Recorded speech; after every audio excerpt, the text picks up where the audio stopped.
All right, guys. Whew, what is up?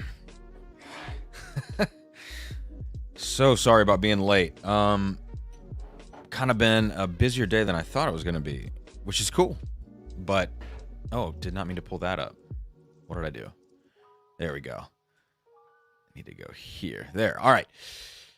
Oh, my goodness. Wow, my face is really red. I promise I haven't been drinking already. I wish I was. I need it. I'll tell you what, I need it.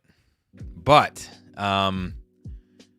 we are at it. I got some funny stories to tell you guys, actually. I got a couple stories, a couple bottles. I'm going to try to drink less tonight. The last couple weeks, I don't know, last 4 to 6 weeks, Thursday nights, it's just been a little too much for me. And I woke up this morning and I was like, I don't know if I want to stream today, you know? And I almost didn't. And then midday, I was like, no, we're going to do this thing. So I got this idea in my head. And there was not enough time today to make that idea happen. And I think that's actually a good thing. I'll tell you what that idea was in a second as I get going here. And then I went back to sitting here at 8 p.m. making a thumbnail like, it's 8 p.m. Should I just cancel this thing? No, we're streaming. So I'm glad I'm on here. I'm glad I forced myself to do this. Not that I don't want to be here. I just, like, if I'm late for this, if I'm super late, I'm just like, I should just not be there. You know, I shouldn't do it. But we're doing it. So let me get a pour of something real quick because I just need to get it, and then I will tell you my idea, something I've been working on as of today. But thank you to the patrons who responded to my question I put in the Patreon earlier, and then it's some of these stories that I've got. I promise I won't go into too much detail on some of these stories, but I don't know. Let's start with something new. Let's start with something from the Vascos. All right. So this is some Wilderness Trail Rye. And I don't know if this is a store pick or just a regular old, what is this, 100 proof normally? The Wilderness Trail Rye, is it a 100 proof product? I can't think of it. I saw it on the shelf today, actually, when I was out. So I'll tell you about the giveaway in a second as well. What else do I need to say? I can go ahead and throw the banner up. You can read the banner. Giveaway is going to be this J. Henry & Sons Anniversary Blend. Not a cheap bottle. So, but some cool stuff with these blends. So that's going to be the giveaway tonight. And then second place, I will give a sample pack out. I don't know if anybody's here to track giveaways, so I'll probably just do it myself. But I got to get that document. Up because I don't have it up. So I'm sorry. I feel like I'm still running behind here, but I'm doing my best. So thank you all for being here. I'm going to say cheers with a little pour in just a second, but let me get the giveaway tracking up so I can handle that. Okay. There we go. Giveaway tracker is now up and at 'em. So let's go Wilderness Trail Rye. Are the Vascos in here? Christine, Mark, let me know if this is... I mean, hopefully I can tell off the bat if this is 100 proof or like a barrel proofer. But anyways, cheers, guys. Let me know what you're sipping on in the chat. Say hello as you jump in. Hit that like button, please. I know I'm running late, so the likes are going to be less. The viewership at the beginning is going to be less, but maybe we can recoup from this and get back up to, over 100 for the remainder of the stream. So cheers, guys.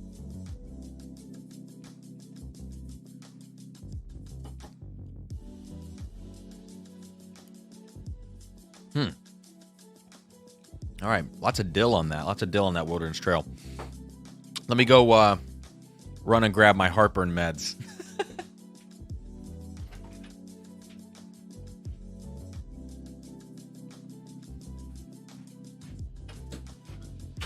All right, let's pop 2 of these suckers. I know I'm going to need it.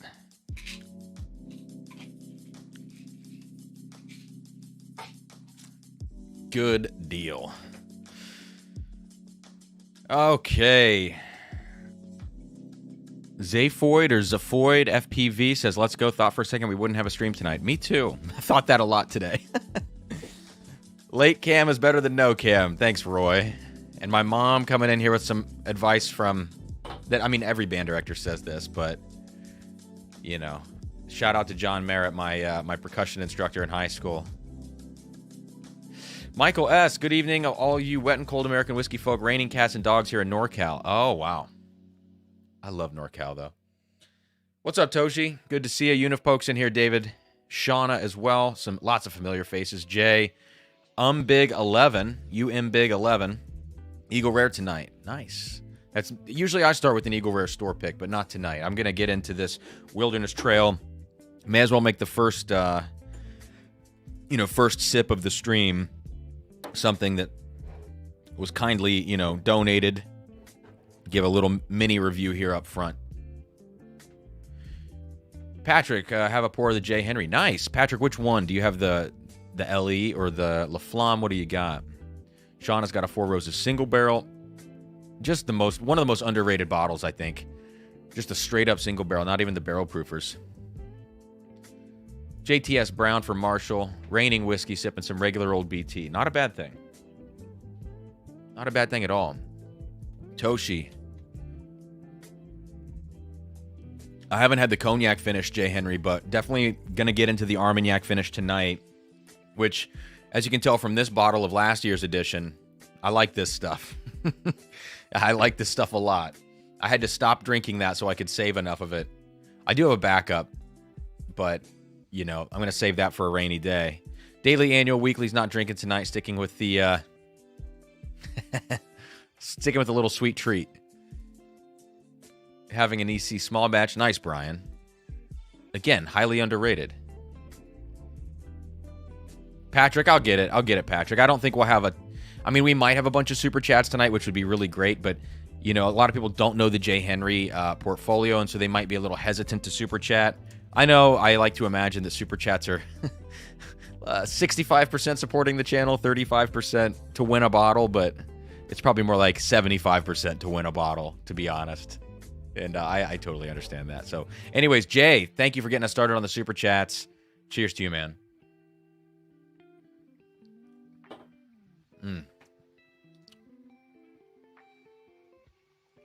Keith Thompson, thanks again for those samples. Keith, sorry I was so freaking late with them, man.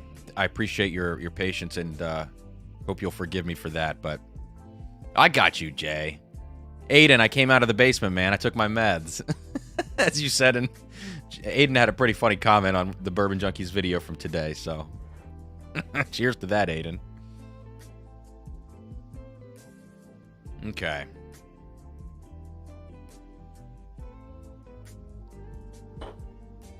So, real quick, let's run down what the stream is going to be tonight as we get some more people jumping in right now. I went out to the store today because I thought, I want to pick out a couple of bottles that I have not tasted or that I've maybe heard some things about. So what I landed on are two things. I landed on Russell's 6-Year Rye, which is great that it has an age statement, number one. It's a little more expensive than I thought. This was $42.99. So I didn't want to pay that much for it, but it's the cheapest you get it in a control state. So pick this up because I've been curious for a long time. The next one for me is to try the single barrel rye. Never had that. And then this one, this Powers Irish Rye, which is a brand new addition to their portfolio as far as I can tell. I believe the release date said, was in 2023, right? So I think this is brand new. And I thought, with St. Patty's Day coming up, let's try this. I'm not the biggest Irish whiskey person, but an Irish rye certainly piqued my interest, and I think it goes along with a theme that I'm going to tell you about. So in order to compare something to this Powers, I went down in my basement and picked up the Johnny Walker High Rye blend. I know it's not the exact same thing, but I believe the proof is the exact same. Let me make sure. It's close on proof for those two. So that'll be a cool comparison for tonight. And then if the Vascos show up, I will taste this Watershed Rye because Christine asked me about it in the Patreon. So I want to taste that if those two are here tonight. And then we do have this new J. Henry anniversary blend for 2022 and the new edition of La Flamme to taste. And again, this is going to be the giveaway for tonight, a bottle of this. I think these retail around 100, 120. I've got mine on Sealbox, and I know they kind of overcharge, so I think I paid $125, but that doesn't mean that that's exactly what the SRP is. Nancy did give me a sample a while ago of the 2021, so this is a Nancy Fraley product that she blends in cooperation with the guys at J. Henry and Sons. But the 2021 LE, I still have a little bit of the sample left. I'll do a comparison tonight. This stuff was amazing, so I have high expectations for the 2022, and I hope it's good because we're giving one away. I think that's it. I think that's the plan for tonight. So hopefully not drinking too much, but let's see what happens. Let's see what we can get into. All right. But I think the one I'm maybe most excited about is this Powers Irish Rye. I mean, I literally just picked this up like 90 minutes ago or something. Butterscotch rum muffins, Aiden. That sounds good. Patrick, you're sipping the La Flamme. Which one is it? 2021 or 2022? It should say on the front label. 4-leaf whiskey. Cheers, Cam and everyone. Cheers to you. And thank you. Got you in for 2 entries for the giveaway. Appreciate the super chat. Getting us going here. Keith says, all has been forgiven. They were incredible. Awesome, Keith. Yeah, I try to send out really good samples whenever I can. And if it's a dealer's choice pack, which, Keith, I believe is what you want on Patreon, those things I try not to skimp at all. I try to throw 8 to 10 really, really killer samples in those packs. So I'm glad you got that.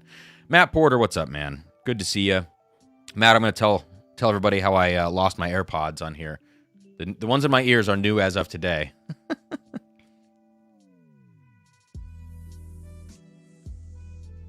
Eric Hart, thank you for the super chat. Cheers to you. Thank you guys for supporting the channel, for the super chats. I also dropped my Venmo and PayPal in the bio of this video, and I see some people have been throwing some. Oh my God, Toshi! Good Lord, man. Well, it's coming in on the Venmo. I see that. I'm gonna. Thanks, guys. Holy smokes, Toshi, man.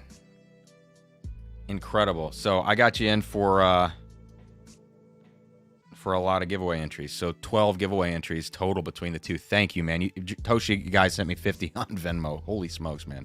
No drink so far this week, so I'm ready for a fun stream and some pours. Awesome. Well, let's get into it. And Patrick is drinking 2022 La Flamme. Awesome. And I got Eric here. Last thing, I got Michael in for 10 on the Venmo, and then we're going to get into this thing. So thank you all for the super chat. Michael S. in the chat here. And I got you for 2, man. Appreciate it, guys. So let's do this. So final thoughts on this first thing that I've been sipping, this Wilderness Trail Rye. Very dill and honey. Yeah, lots of dill and honey on this one. There's kind of like a Nilla wafer quality to it. Yeah, sugar cookie, Nilla wafer, that kind of a thing. And it smells kind of outdoorsy, kind of damp, you know? A little bit, I wouldn't go so far as to say earthy, but just kind of damp on the nose. Some cinnamon hanging out there too. So a pretty standard rye. I would compare this to maybe like a cross between... And again, I'm just kind of shooting from the hip here. I would say this is a cross between 3 ryes. Baby Saz, maybe like a Willet, and something more of like a Kentucky rye, like a barely legal. Let's say, I don't know, kind of a lighter bodied one though. So something barely legal. Maybe you could say like a Elijah Craig Rye, but that's not quite right. But definitely got qualities of that Saz, that Baby Saz, and like a Willet 4-year with this Wilderness Trail. So all in all, I think it's going to tick a lot of boxes for people. I think the big question on this, given that it's just a sample, not sure if it's a pick or not, would just be price point. In comparison to what you're going to find on the shelf at a given price, this would have to be, you know, within a good range for me to want to pick it up. But it checks a lot of boxes, so pretty solid. If you guys have ever had the Wilderness Trail Rye, let me know in the chat. But a good starter pour for the evening.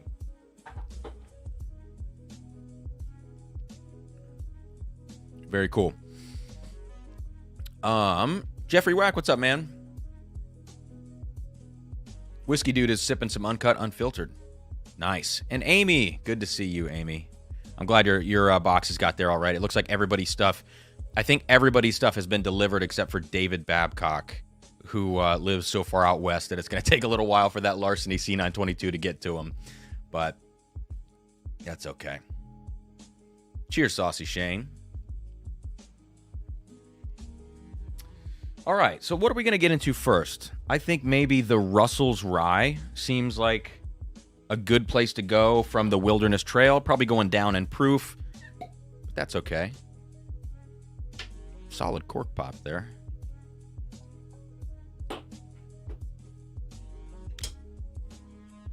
David, thank you for the super chat, man. Here we go. Go defend that belt. Thanks, Cam. Thank you, David. I'm going to do my best to defend that belt. I got to get to the finals, but it's actually going to be at least a month until I participate in Matt Madness this year, which is crazy. There's such a layoff between, you know, trying to get through all the quarterfinals and things, or all of the, I guess, prelims. I'm in the quarterfinals, I think. Patrick Knight says $15 for channel support, $5 for the bottle. Thanks, Patrick, man. I appreciate you. That's awesome. Got you down for your 4. Maybe just 1. No, I'm just kidding. Cheers, man. All right, so let's get into this this Russell's. As you can see on the front, we have the same bottle design as the Russell's 10-year. Just in this green format. 6 years old. I don't think there's anything else we really need to know about it. 90 proof. So a little lower proof than you'd maybe want from a product like this, but it goes right along with that Russell's 10. And look, if this is anything like Russell's 10, it's going to be a crazy good budget option, because I think that's exactly what Russell's 10 is for bourbon. And the nose of this Russell's 6-year rye is, I like it. It's super approachable. It's a little bit muted. Like, it feels as though it might have a little too much water in it, but again, Russell's 10 is kind of the same way. Yeah, definitely just a whiskey it smells like the whiskeys in the background. But what I like about this is that you kind of get turkey funk on this, and it's only 6 years old. So I think turkey bourbons take quite a while to develop that funk on them, which is kind of that leathery oaky thing. And turkey has a very particular brand of that as it gets to, 10, 12, 14 years old, those kinds of ages. The rye, it feels like to me, maybe develops that a little bit earlier, because this definitely has it. This has kind of a big league chew note to it. And some oak spice, some leather. So it's good. It's really nice on the nose. People are going to complain right off the bat that it's kind of weak, but that's understandable.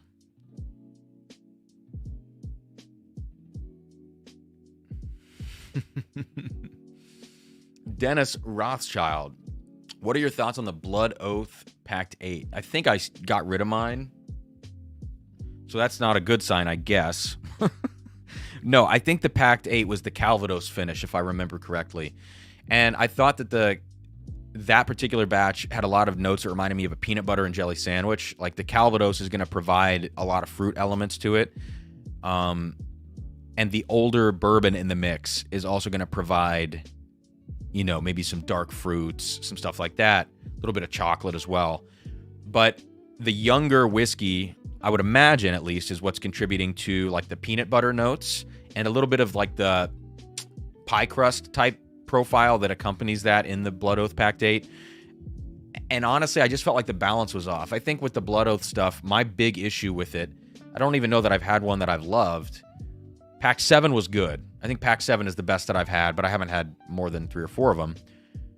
My issue is that you only finish one of the whiskeys in the blend, and then you blend that back in with the other unfinished stuff. And I just find that typically when there's a finishing barrel involved, you need to mingle everything in that finishing barrel, at least in my opinion. Now, I think maybe some other companies are better at it. Like, I can't recall if Foregate plays around with blending different finishes together, or if they put everything into those finishing barrels pre-blended.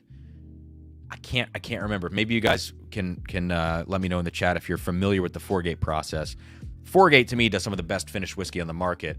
And I think Blood Oath is like trying to do that, but they don't nail it, because every time they put one out, it's not that it's a bad whiskey. It's just that for the price point, for the markup, secondary hype, the scarcity, it just always seems out of balance to me. And that's kind of my issue.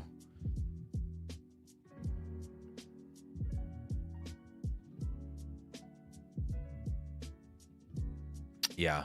All right. So, again, Russell's 6-year rye. Candied grape notes on this one. I'm really happy about. There's a little mintiness to it, a little bit of pepper, like a light sprinkling of cinnamon, but it's not super spicy. That's got to be mostly, I would imagine, because of the amount of water added. And then a little bit of a young wood note to this too, kind of like that lumber, that raw wood kind of thing. And kind of a smokiness, maybe smoke, or it could just be like a barrel char note in the background. So let's check this out on the palate. Cheers.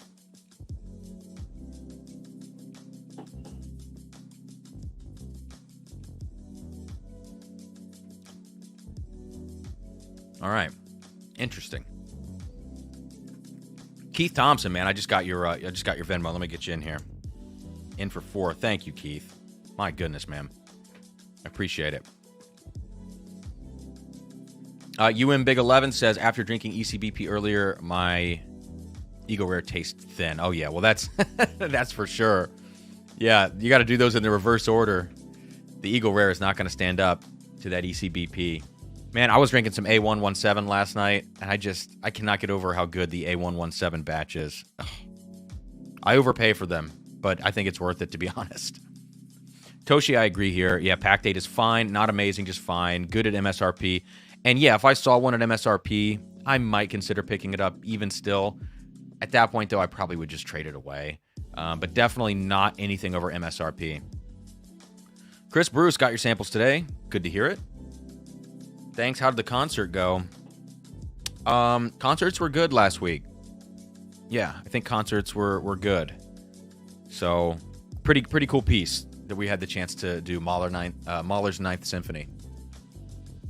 Yeah, please hit that like button, guys. Amy's reminding you with a little glockenspiel here. Please hit that like button. That'll help so much. I'm going to scroll back and make sure I didn't forget anybody. Just good old me. What is up? Hey, I think I owe you an email, I believe. And if I do, I'm going to get on that. I didn't have a chance today to sit down on my computer until 7:45 to try to get this thumbnail made for tonight's stream. So, Joe Dickinson, I will try the Russell Single Barrel Rye soon. Soon. And just good old me in for 2 on the Super Chats. I got you. Thank you so much.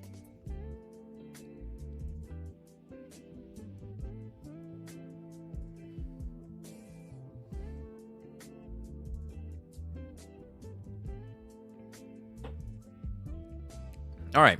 So Russell's 10 on the palate, or not 10. God, I wish if that was a 10-year rye, oh, that would be trouble. Russell's 6 on the palate.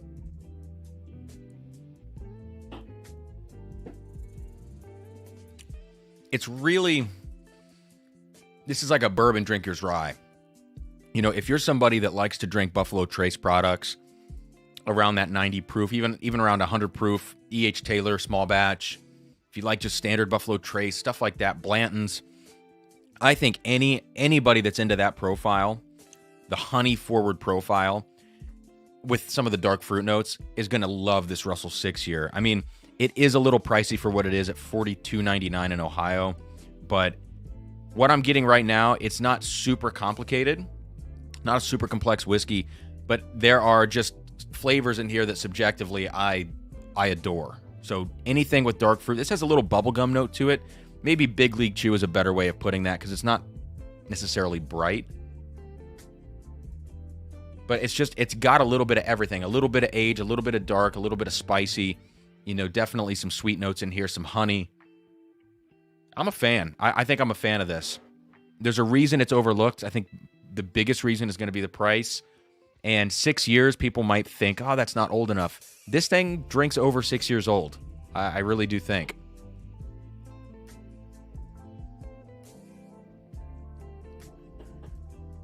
Oh my God, A119 on sale for $55. I would buy every single one. I love that batch so much.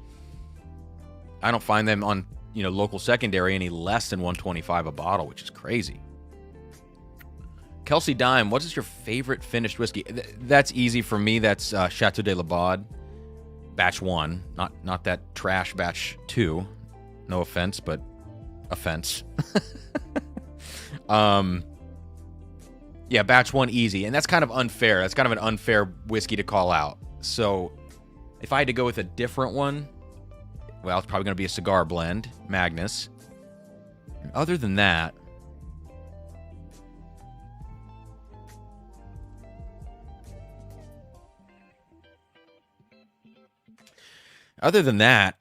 I might be going like a 4-gate. I might be going with a 4-gate. What do you guys think? What is your favorite finished whiskey? Yeah, I don't know. I mean, I'm sure I know there's stuff I'm missing. But all the Armagnac stuff comes first in my mind. But I don't know after that. Like, I just know that 4-gate does it so well because they combine so many finishes. And they make it feel like it's not finished. They make it feel so balanced that it's not like a sherry, a sherry character of the whiskey is going to take everything over completely, which I think just happens so much with finished whiskeys these days because everybody's doing it and nobody's really good at doing it. Max says Mahler 9 is amazing. Yeah, Mahler 9 is incredible. Saw they're doing Order of the Phoenix in San Francisco. Thought of you. Yeah, it might be the same conductor that came and did the Half-Blood Prince with us. Order of the Phoenix has a ridiculous Glockenspiel part. I played that one last year. Absolutely ridiculous. Hope everyone's had a decent week so far. Received an unexpected bonus. Nice. Spent on a couple Four Roses picks. That's nice. I love it. Okay, I'm going to scroll down here.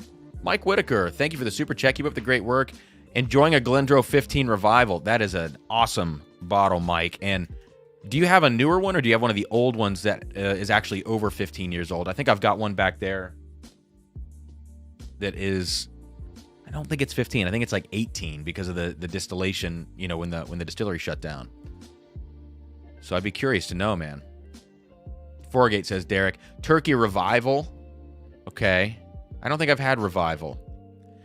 Yeah, this is another one, Nick. The Bardstown Bourbon Company Copper and King's Apple Brandy finish. Ridiculous finished whiskey. Just ridiculous. Okay, Kelsey, so that is so insane that you just said that.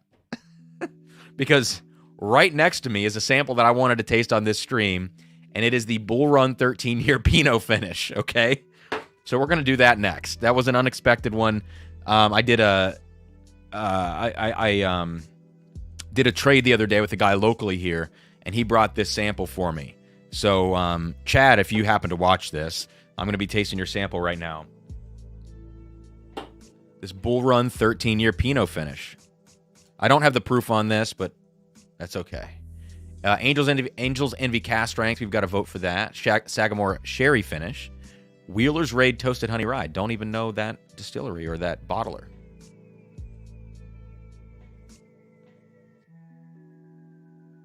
Travis right here says a local NDP in Nashville. If you're ever that way, Bolo. What is Bolo? I know YOLO and FOMO, but what's Bolo? Oh, that smells amazing.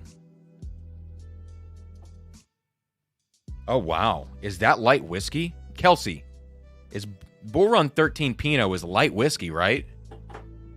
Oh, be on the lookout. My God, guys. I must be out of touch not knowing that one. William Molnar. William, I've got your super chat, man, on Venmo. Thank you so much.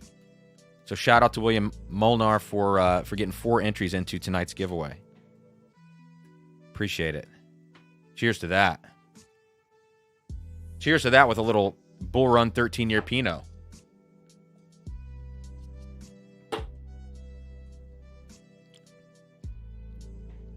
I am very shocked about that whiskey. Sugar Kitty, that's what I was thinking. That's what I was thinking. So I have said for a long time that I am a hater of light whiskey. And I think I am still a hater of light whiskey, but this is finished light whiskey. What's going on here? There we go. And this 13-year Bull Run. Oh my God. It actually has, it started to take on a character of like an aged bourbon as opposed to an aged light whiskey. Like there's a little funk to it. And, you know, again, guys, I'm just now in the very beginning stages of getting into wine. But been drinking a decent amount of Pineau. Drank a lot of Italian reds. Little bit of Rioja, a little bit of Spanish wine. And then, you know, some Bordeaux, some Napa Cabs. Not really getting into whites so much besides just a Sauvignon Blanc to just enjoy, not to think about too much. But, you know, the more I'm tasting Pinots, and I'm starting to recognize some of the character that runs through that, you know, that grape varietal. I could just be inserting that onto this whiskey, but I can recognize the fact that this is like I think maybe with bourbon it's going to help me recognize the influence of these wine casks, where obviously like a Cab or a Zinfandel barrel is going to be a little bit heavier, you know, than the Pinot finish in terms of profile. Dude, what's crazy about this, Kelsey, is that, and I don't say this lightly, is that there's actually a dusty whiskey note on this Bull Run. And I have to think that it's from the Pinot cask. Like, because there's no light whiskey to me that has a dusty note to it. This completely has a dusty note. And maybe that's why I said it reminds me of a bourbon, like an aged bourbon, because I think there's a dusty note on this Bull Run. I'm shocked. I am shocked.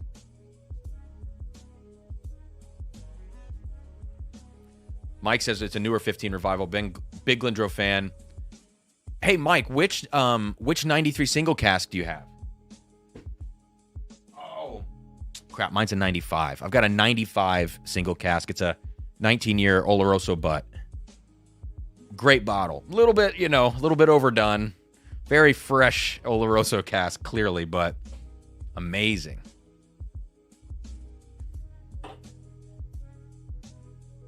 Yeah, I am so surprised about this Bull Run 13-year Pinot. Wow, I cannot recommend that enough. I really can't.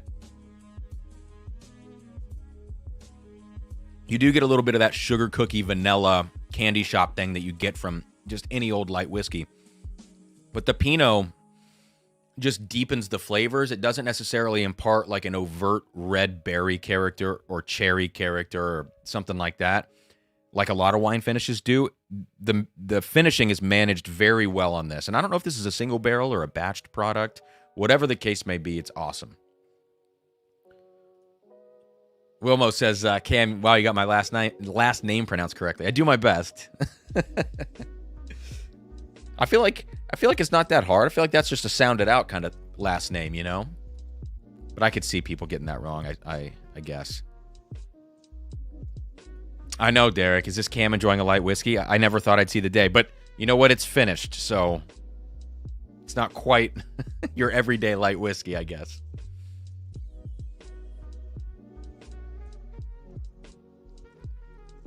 Oh, wow. Oh, my God. That's so good. All right. I'm going to stop drinking that because I'm just going to, if I keep drinking it, I'm not going to stop drinking it. So it's going to go back in the sample bottle for another day. Wow. UM Big likes Penelope Rosé cask. I do too. I like batch 2. Out of all the batches I've tried, I think batch 2 is my favorite. Wow. Can't believe that. Max says, Glendro 18 bottling from 19 is the best scotch I've ever had. So I had a 17 and a 19 bottling of the Allardyce. I actually like the 17-year better. I think the casks were better on that run. And I think the 19, even though it's older, it's a little bit more tired. Like, it's so old that it felt a little tired for me. And the 17 had a little bit more life because the Oloroso casks are so intense on the 18 year. But I'm not going to fault the 19 year. What I ended up doing to stretch them both is I just combined the rest of my 2 bottles. So you can see my Glendronach 18 right here. It's almost a half and half blend of 2017 and 2019.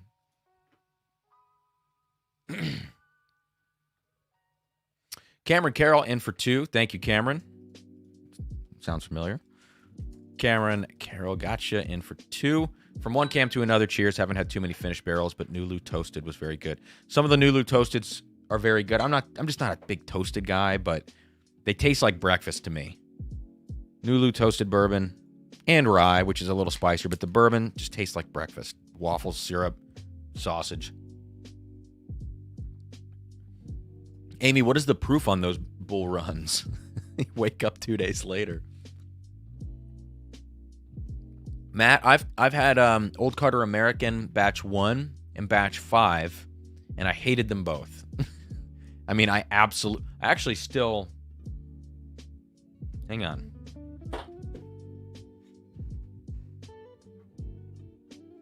Okay. All right, I might eat my words. Challenge accepted, Matt. This is from Dave Rosas from like over a year ago. I have half an ounce of Old Carter American Batch 5. I did a live stream once when I was in a hotel in Louisville with my buddy Robert. And it was a lot of fun. And Dave Rosa sent me a blind flight to do. And this Old Carter Batch 5 American was in that blind flight. So let's do it. Let's taste it. I want to make sure nobody's PayPal'd me.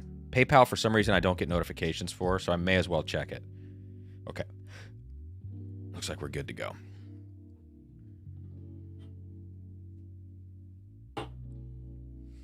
Let me tell you guys a quick story. I told Matt this. I have a couple stories, so this will be like 2 of them in one.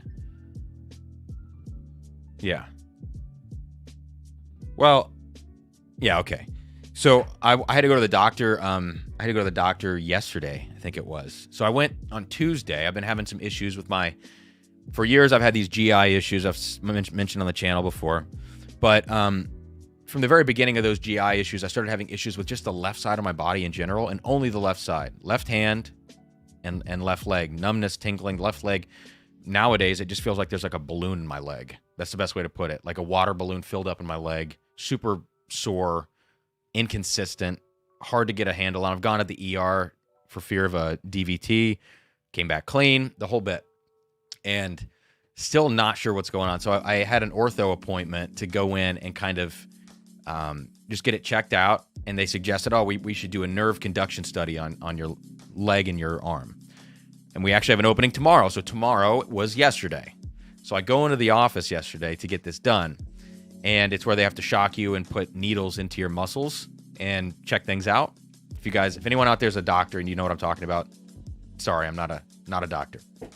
But I remember getting out of my car yesterday, and I had my AirPods in its case, and I was like, I don't need those. I'm not going to bring those in the doctor's office with me.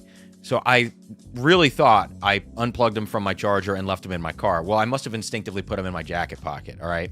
So I'm sitting in the waiting room at the doctor's office. I go into the bathroom, take a leak, and instead of unzipping my jacket, I just kind of pull it up. I was wearing Adidas pants, just peeing, pull my jacket up. I don't unzip it. I'm being lazy.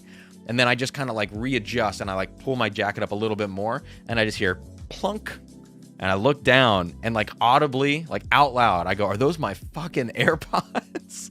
And the walls were really thin in the bathroom. They were in the entire doctor's office. It's just like a office space. But in all of the different rooms, you can hear people in the room next to you. So I know everybody in the waiting room heard me say this because I said it loud. I was so shocked because I thought I left my AirPods in my car. And here I am just peeing on my AirPods. So I just had to make a decision in that moment to just flush the things down the toilet and take the loss. So today I've got new AirPods in my ears because if they weren't new, they would be very disgusting. Put them in rice. Except no. So anyways, then then I had to go in, and I'll tell you what, I don't know if anybody here's ever done acupuncture. I've never done it before. I know story time, right? Never done it before, and I don't know if this is similar, but basically what they did is they put this gel on my arm and my leg, and they just they shocked your like arm, and it makes your nerves twitch. And so by the end of it, when they turn the voltage up or whatever higher and higher, they have to get to a certain point. Your like whole arm is jumping, your whole leg is jumping, and it doesn't hurt so much as it just feels really uncomfortable. Eventually, it starts to hurt, but I'll tell you the worst part was then he's like, all right, we got to put these needles in your muscles. And I'm like, okay. And he's like, we're going to start with your leg. Okay. And he starts with like maybe my quad, maybe the top of my leg, top of my thigh. No big deal. The needle goes in. I'm like, fine, this is cool. He's like, all right, move your leg this way. And he's like moving the needle. That's kind of uncomfortable, moving a needle in your leg muscle. Then he hits this spot in my hamstring, and I thought my life was ending. I mean, I was like writhing around on this table. It was so bad. And yeah, I don't know. So if that's what acupuncture is like, I'm out. I'm so out. He hit this spot, and I couldn't get over it. I was like, dude, I'm such a freaking wimp right now. The rest of it was totally cool. Going into my arms, my bicep kind of hurt going into that muscle. But that thing on my hamstring, good God. Raining Whiskey says, you got that pissing on AirPod money. No, I don't. All right.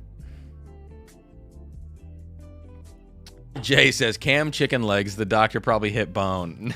I got some thunder thighs on me, Jay. You don't know. I got some thunder thighs. I might wear skinny jeans, but goodness gracious, man. But yeah, then I'm just, I couldn't look down. I can't, when people throw needles in me, you know, shots, whatever, I just don't look at it and I'm cool. But I didn't realize I was bleeding like a stuck pig. My legs and everything just bleeding out. It was just like, man, pissing on my AirPods, and then this.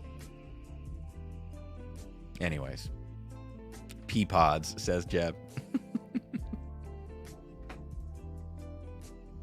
Yeah, Jay, I was definitely toasty on that stream. So, all right, so Old Carter American Batch 5. I didn't think we'd get here on this stream, but here we are. Thanks to Matt Porter. You and Big 11, thank you for the super chat. I got you in for 2. Try that Bull Run Pineau in a New York... I don't even know what a New York Sour is, to be honest with you. I'm not a big cocktail person, but if I do make a New York Sour, I will... Well, I don't know. That's a sample, and I don't have very much of it. So I don't know about a cocktail for that. But I'll try to remember that. A New York Sour Bull Run Pineau.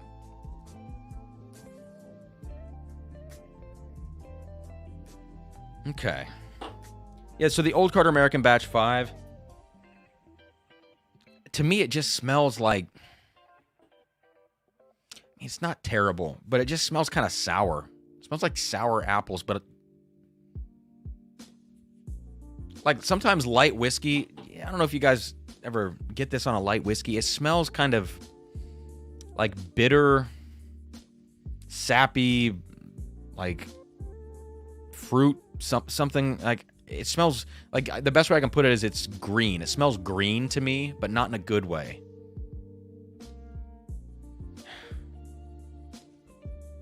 You know what I'm actually going to do is I'm going to put that Bull Run next to Old Carter American Batch 5. All right, so this is the Bull Run.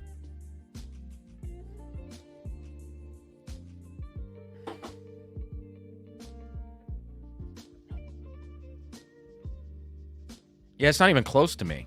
The Bull Run Pineau, to me, absolutely mops the floor with the Old Carter Batch 5 American. And I don't know how much the batches differ.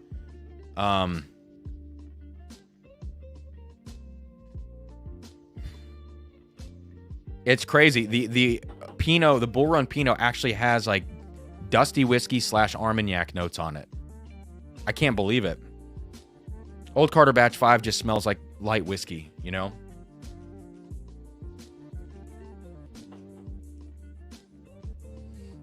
Now, the palate of the Old Carter, that's really good. It might not be my flavor profile, but that is That ramps up really nicely. That's great. Poobah says, are your physical issues affecting your drumming? Yeah, a little bit. A little bit, unfortunately.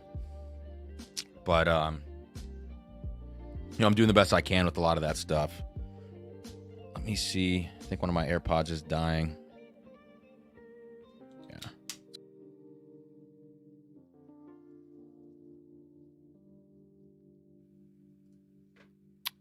Yeah. Did I lose?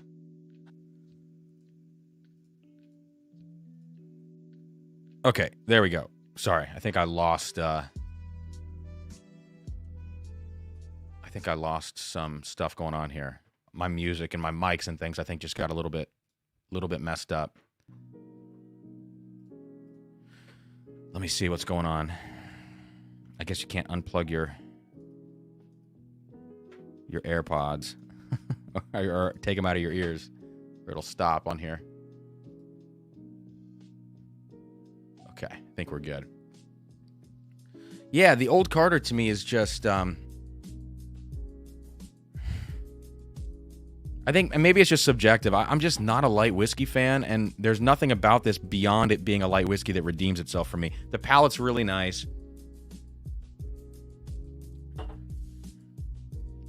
In terms of like actual blending and how it goes front to back and everything.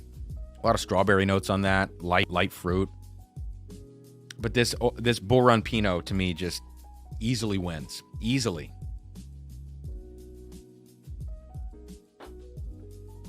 It's less fireworks on the palate. It's got to be a much lower proof. I don't care. I just don't think this Old Carter American Batch 5 is my jam. And Batch 1, which I think a lot of people seek after, which maybe that's just because it's the first batch. I tried that at Pours in the Park. I didn't like it. I thought it tasted like sawdust. Harrison, that stinks about the issues. My wife's gone through chronic pain before. Yeah, it's not fun. Yeah, this Bull Run Pineau. All right, pouring this back for the second time.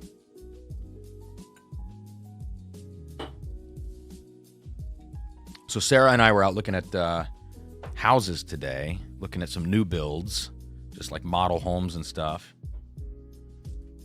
Kind of a big step we're thinking about in the next year. But that's why I'm running behind today. That took a little longer than I thought. Scary, man. Dropping that much money. We don't own the house we're in now. We're just renting, so. What are we doing next? Let's do this Powers. All right, so this new Powers Irish Rye.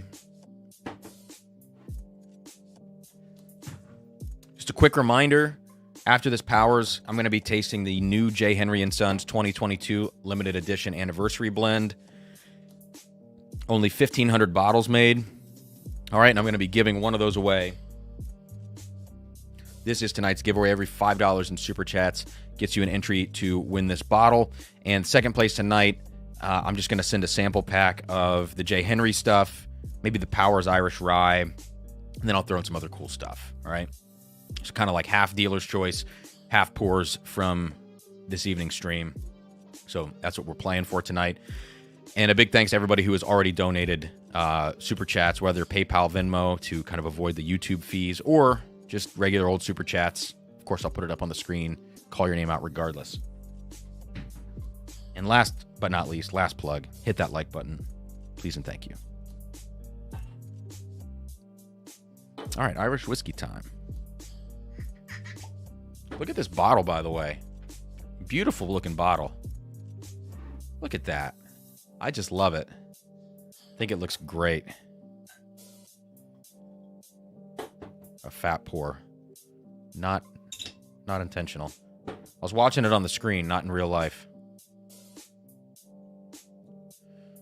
Harrison says, the Watershed Rye is what I want to know about. I'll taste it. Yeah, I'll taste it. Even though the Vascos aren't here, they were asking about it on Patreon earlier. Huh. Powers Irish. They were asking about it earlier, and I'll taste it anyways. So this is coming in at 86.4 proof. Not a super high proof, but what it is Let me read what it does. It say anything on the back? No. So 100% Irish rye mash. This is triple distilled. Non-chill filtered. It's great. Non-chill filtered at only 86.4 proof. Gotta love that. Yeah, it says on the back, 100% Irish rye. I want to say this is the very first Irish rye in existence. Is that true? I think I read that on their website. Here we go. 4-leaf whiskey. 100% rye from County Wexford. Okay.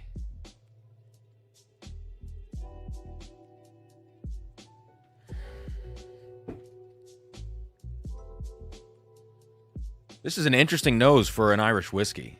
It's very, very different. Not what I expected. Beautiful kind of like, there's a combination of like honeysuckle and,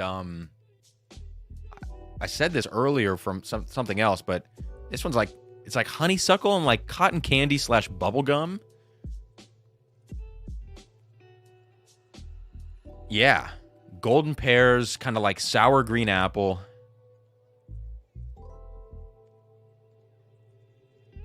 White pepper. So I like this a lot. It's very different though.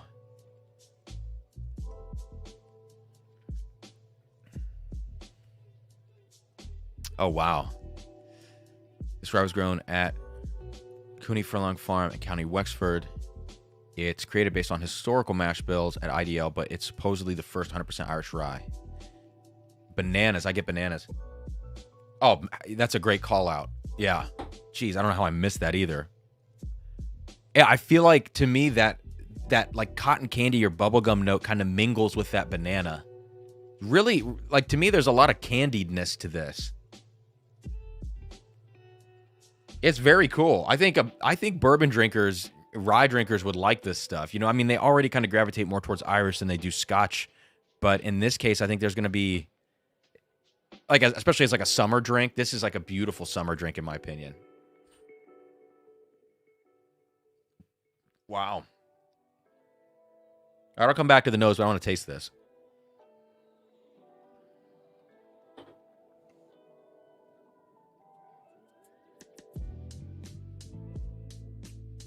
Wow.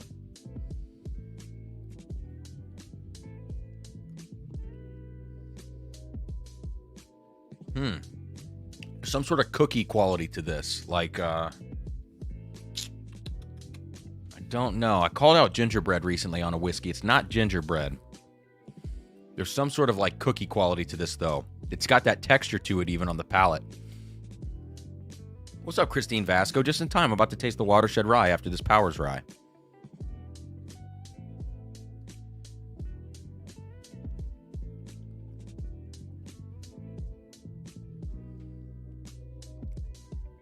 I really, really, really like this. Just as an easy, everyday kind of sipper. There's so much spice to this, but it's not a traditional rye spice profile. In my mind, it's more of like that, a little bit more of like a Canadian rye profile. I shouldn't say that. That's like sacrilege for a lot of people. But it's more of a white pepper, just nondescript spice as opposed to like a cinnamon or a black pepper or something. It just feels tingly on the palate. A little bit of like a Pop Rocks kind of spice as opposed to something more distinct than that. Joe Dickinson, shortbread. That's a good note. Yeah. Are you sipping this right now, Joe?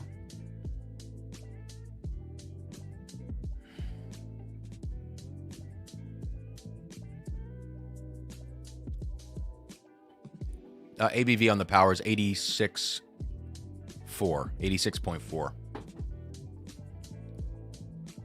Jeb Singleton, what's up, man? Actually, no, I saw you earlier. You made some comment. I remember laughing at it. In for 4, thanks, Jeb. It's a champagne night. Nice. But Jay Henry has me interested. Yeah, Jay Henry. Oh, okay. Joe says, no, I get that on a lot of Irish whiskey. Okay. Yeah, it's a good call out, though.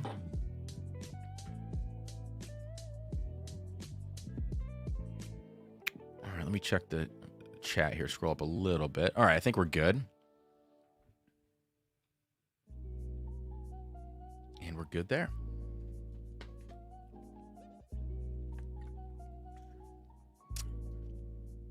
Notice the bottle just reads Irish whiskey. 100% rye means it doesn't qualify for any category of Irish whiskey. Okay. That makes sense. I had to think about that for a second. And so now, with that in mind, I know these are totally different things, but let's put it next to this Johnnie Walker High Rye, which says a rich and rounded blend of whiskeys crafted from rye, barley, and wheat, married with the finest single malts. All right, so it gives tasting notes. I don't want to see those. The mash bill is at least 60% rye in this Johnnie Walker. So that's a good amount. So at least 60 rye in the Johnnie Walker, and this is coming in at 90 proof, and this Powers is 86.4. So pretty close. Yeah, okay. Doesn't qualify as blended or single pot still, etc. Yeah.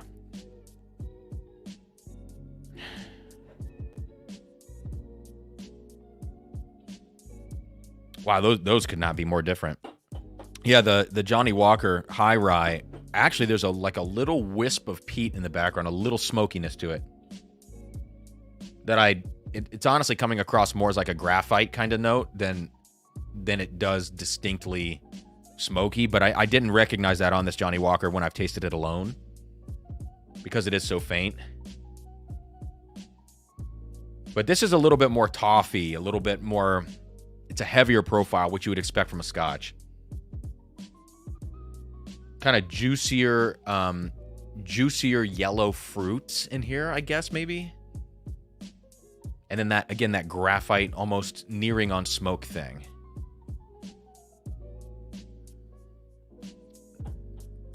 Oh yeah, and that shows a lot more on the palate. So you can't really compare it because of that. Because this does have that smokiness to it.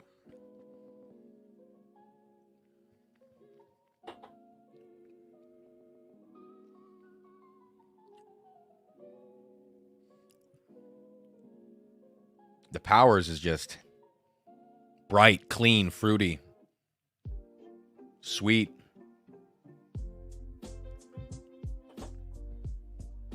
A lot more easy drinking on the palate.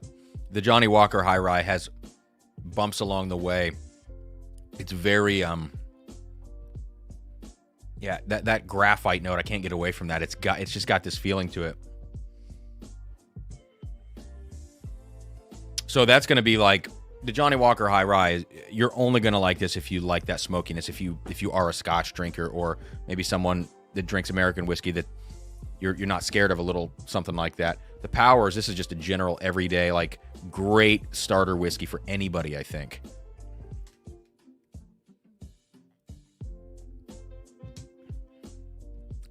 Brian Walsh says, for the money, the Johnnie Walker's rather decent. Yeah, I don't disagree with that. I can't remember what I paid. I remember it being very cheap. I think it's a fine blend, you know? I definitely think it's different. And I haven't put it next to Black Label, which is kind of like my go-to. Favorite Johnnie Walker is Green Label. I don't know that I've had the Gold, but the Green Label for me, value for money, is insane. You just gotta like Pete. And then Black Label is like the go-to, or Double Black if you can get it. You know, those are kind of go-tos for drinking at a bar or something else.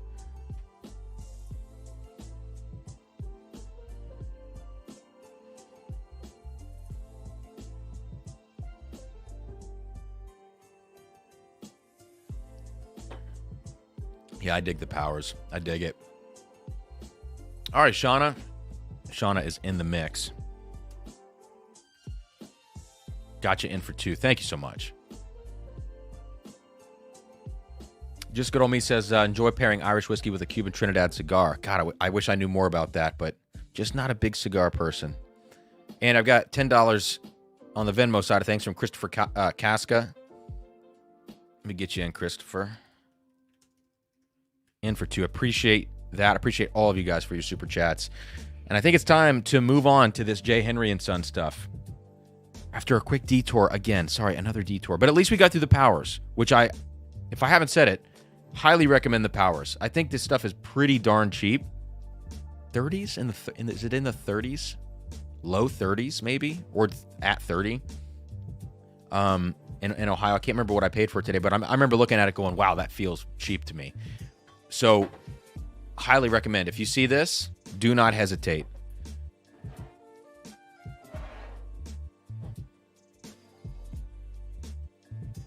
Yeah.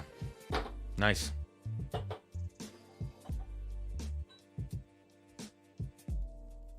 Christine says, I feel like you can skip the watershed. Well, Christine, you're the one who asked for it on the Patreon, and someone else asked for it earlier, too.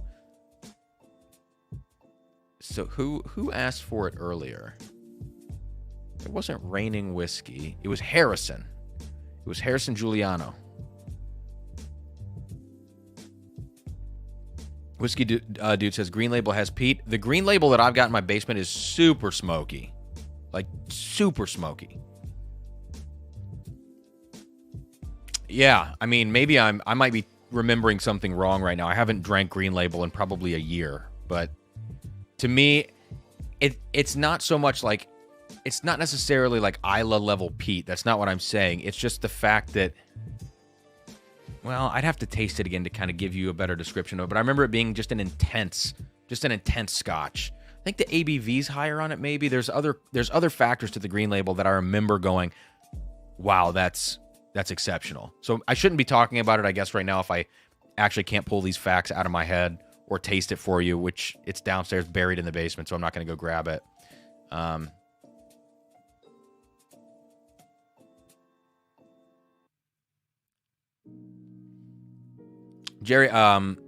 Jerry or Gary, sorry if I choose the wrong one here. Did Cam review the Russell's Rye already? I did.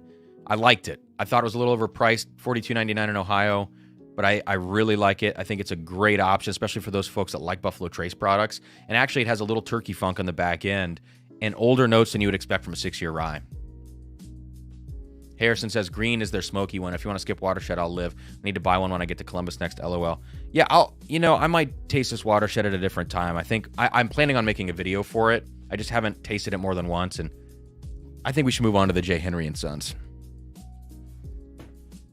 So let's do that. I'll get back to that at a different time.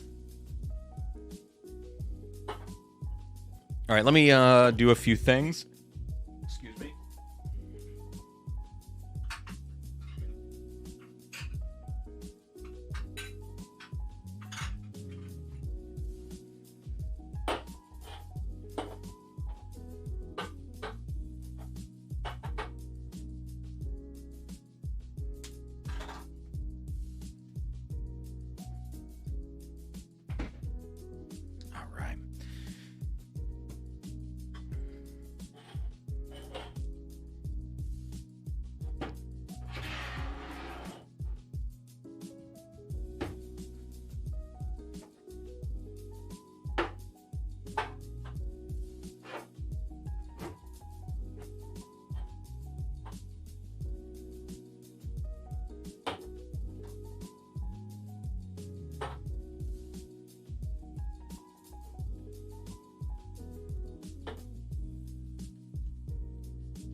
All right.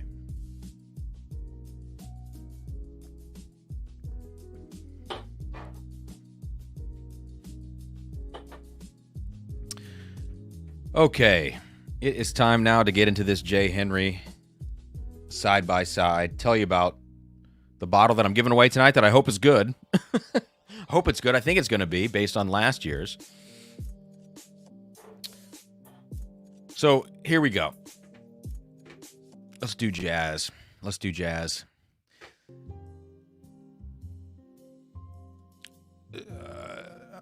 Saw it on a shelf, but thought I'd wait for your review before. By the way, is it Jerry or Gary? I want to be sure that I say it correctly. So just want to make sure I pronounce it right. Gary or Jerry? I would say Jerry. right? Jerry. Anyways, yeah, it depends on the price, you know. I'm not sure what the low end of Russell's 6-year rye is, where you could find it. If you could find it for 30, 32, 34. I mean, we're talking, it's like at that point between $32 and $42, it's like, you know, it's kind of like, do you want it or not type thing. It's not something I'm going to run out to buy, but I wouldn't say it's something that is overhyped or overrated or avoid it. It's just a little bit overpriced. You and Big 11, this Z-Biotics crap better work or I'm in for a hangover. Everybody's pushing Z-Biotics now. They say that they have some papers out. I haven't read these papers that they've published. They contacted me, you know, these marketing companies that deal with all these products that everybody pushes on their channels. There's like one marketing company that does a lot of these brands. And, you know, frankly, I don't really want to put ads in any of my videos. Like, I've been offered to do it now for the last, like, 1,000 subscribers I've been offered to do ads. And, of course, I wouldn't make that much money with this many subscribers. I don't like watching videos with a 2-minute ad out of the 8 minutes of the video. And I don't know if they make you put it in the beginning of the video or make you put it at a certain place. I just have no desire to break my videos up like that. I could change my mind on that. Like, you give me enough money, I suppose I could change my mind on that. But it would have to be a lot of money because, I don't know. I like good information flow in the videos if I can get away with, if I can get, you know, a good thing recorded. I like to make that information flow as best as possible. I don't want it to be broken up too much. Anyway, Z-Biotics, I broke out into a rash. So I think I just have issues with probiotics, maybe. Live cultures, because I break out into a rash when I take stuff like that. So I tried it and I couldn't deal with it. Jeb, yeah, Depends can sponsor you with all your pee breaks. I have no rebuttal.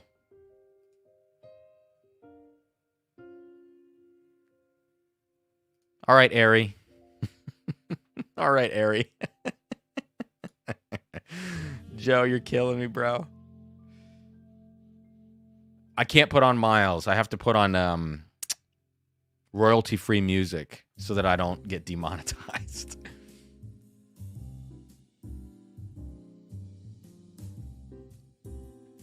All right, Pooba says, is the 2022 LE the first Nancy the Nose was involved with, or she been involved with? I believe she's been involved with all three of the J. Henry LEs. Definitely the 21, because she sent me a sample of the 21. And I can't imagine she would have done that having not been involved in it.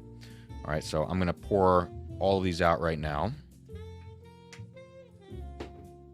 So again, what we have is the 2022 batch. We have the 2022 edition of La Flamme, which is a 5-year age-stated bourbon. I think there's older stuff in these blends, if I'm not mistaken, for La Flamme. Then finished in Armagnac barrels with a beautiful bottle design. I mean, I'll show you up close in a second. The La Flamme bottle design is incredible. And then this is last year's La Flamme. So this one's been open for, I mean, I probably got it around the same time last year. So it's probably been open a year. I'd have to go back and look through my email of when I got it. And then finally, the J. Henry 2021 LE, what I have left of my sample. It's going to be on the end. So from your left to right. And now let's just take a look up close, in particular at this La Flamme bottle. I mean, I know there's a lot of reflections here. Just look at that thing. It is gorgeous. Yeah, you can't beat it. And then you can take a quick look at the Anniversary Blend 2022. So 60.4% ABV on this one. And the La Flamme 56.75 for this year's. And then last year's La Flamme, just about the same, 57.47. All right, so there's that. For all intents and purposes, we can just say these are right around 60%.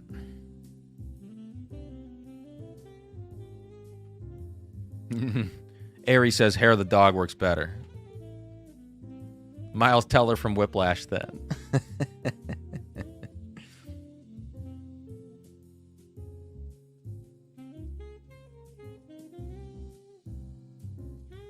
Oh, no, Keith, I'm definitely not. No, look, my living is not made here on YouTube, you know? This is a nice little side thing, money-wise. And I would be totally open to talk about, you know, how much I make from doing all this, which is not very much. But, you know, if it is your full-time job, yeah, I totally understand taking ads, 100%. I would never fault anybody for doing that. My whole thing is I would want to make sure whatever I do put on my channel works 100%. Z-Biotics is a tough one. You'd have to do some controlled experiments yourself to kind of figure that out. And for me personally, it just doesn't work because I break out into a rash. So I can't have that. But yeah, the video flow thing, I don't know what a lot of bigger channels get paid for these ads. I know what I would get paid at my level of channel, and it's not a lot. So it's not worth it for me to give up that much of to give up 20% of a video runtime for that. See, Dennis likes it. Z-Biotics solid hangover cure. Keith says, I just meant banter for Matt Mattis. Oh, yeah, for sure. Pure mustard, they're good for different reasons. I haven't done them blind. I would need to have them double blind to kind of find out. All right, JG, you got it. Hit that like button, please, guys. Let's go first into the anniversary blend. Why not? Because basically, the La Flamme is finished, and it's a blended, I think, different ages in the blend, finished in Armagnac. So let's just get a feel for the base whiskey of J. Henry.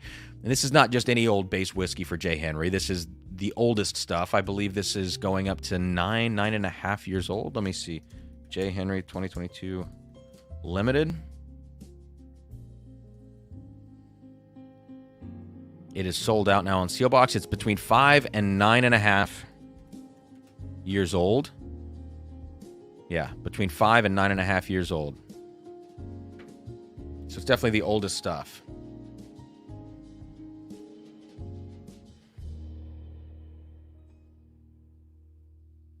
Wow, that thing is popping off on the nose.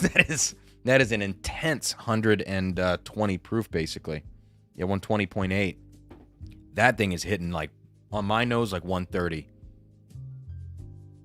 Michael says, I think they spelled flame wrong. There's a story behind that. Every autumn in France, local farmers observe the successful grape harvest and the start of Armagnac distilling season with La Flamme de Armagnac celebration. La Flamme Reserve honors traditional French blending techniques and marries the flavors of the Armagnac region of France to our Wisconsin straight bourbon. So, there you go. That's why they spelled flame wrong.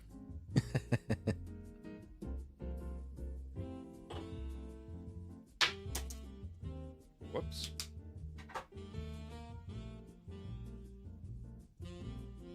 Wow. This is a whiskey that either needs a lot of air or maybe just a touch of water. I'm not going to go for water yet on the 2022 anniversary blend. But just right off the nose, it smells extremely rich, very spicy. Like there's going to be a lot of depth to this thing, but it does feel a little bit closed off because of its heat. Wow.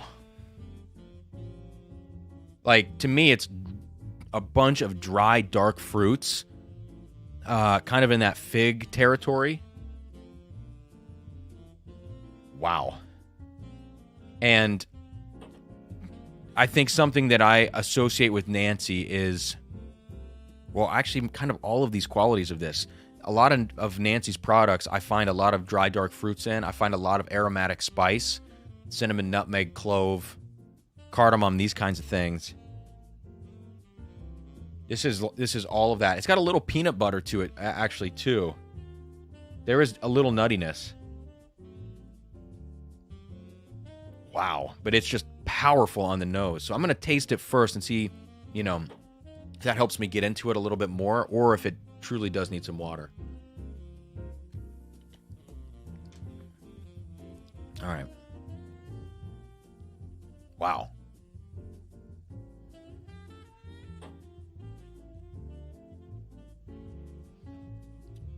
Goodness gracious. A little crunchy on the palate. I've been thinking about that as a descriptor a little bit more recently, like something that feels textured to me. Calling it crunchy. Sometimes it feels mineral, like Dickel. Some older stuff, even older turkey, can kind of get a little mineral to it. This is like crunchy, as in pie crust crunchy, or like a cookie that kind of falls apart in your mouth. Not a real soft one, like a crunchy cookie, you know, that has that texture to it.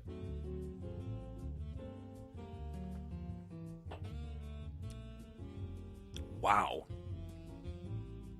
So, like, what does this remind me of? You know, because when people think of craft whiskeys, they often think of farmy notes, unpleasant earthiness. I don't think I'm really getting that out of this J. Henry. This is like a cross between a few different things. I think it feels a little Heaven Hill-like to me because of its peanut butter thing. The intensity. It has like a little bit of an Elijah Craig barrel proof intensity to it. There's a little bit of orange now on the palate, but it's like burnt orange notes. Yeah, even on the nose. So a little Elijah Craig barrel proof-esque. It doesn't necessarily taste like it, just reminds me of it. I would say that there's some elements of Jack Daniel's barrel proof, single barrel proof, or even Coy Hill. Like I talk about Coy Hill as having a fudge brownie that's on fire because it's so alcoholic. This has a little bit of that, actually. I'm not saying this is a Coy Hill replacement. Like, don't get me wrong.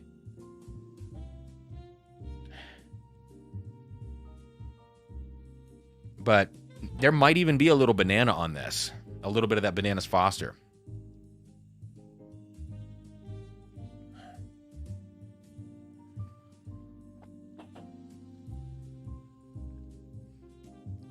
But I think if you gave this to somebody blind, I don't know if they would call it a craft whiskey. I think they might think that it's coming from Kentucky. Wow. Huge. I mean, just a huge whiskey. Super long finish. The finish is showing a lot of age. Very leathery. Yeah. Leather, dark fruit on the finish. Wow. Little sour. Like sour, funky oak leather. It's good. It's a little out of balance, you know? And I would fault it on that just a bit. Like, it just seems a little too alcoholic. But I'm going to cut it with some water. And I'll do it the smart way. With the cap.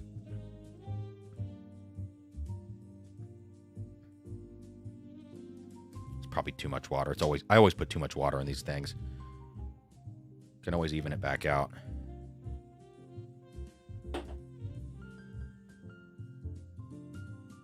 Let's just give it a second here.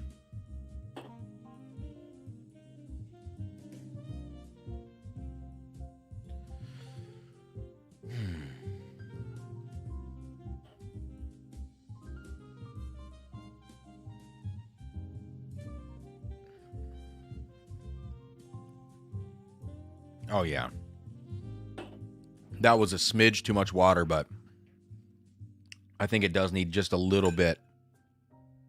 Hopefully that will balance it back out. I cannot believe that's a craft whiskey. I really cannot. Poobah even says this. J. Henry & Sons is just killing it. Hard to believe it's from Wisconsin. It really is hard to believe that's from Wisconsin. That is just... It's a great combination of things. Great fruitiness. Nice dark notes to it. Chocolate's starting to come through now. Apricot is starting to come through now, like dried apricot. I already mentioned kind of a dried fig thing. Wow.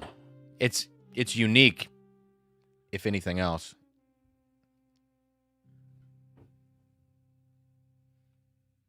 All right. Yeah, so that you and Big 11 says, wait, what, Wisconsin? Yeah, this is Wisconsin.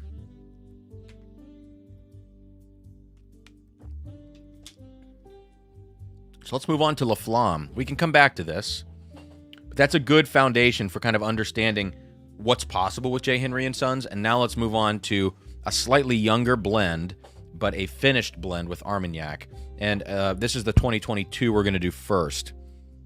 I do have an extra bottle of this that I'll probably be giving away at some point. We'll see.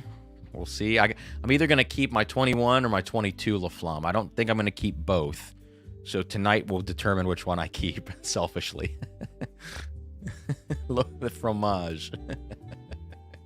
Omelette du fromage. Little Dexter's Laboratory.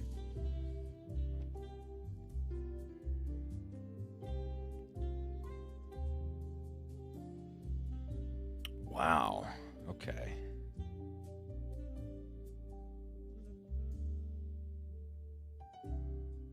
Interesting. All right.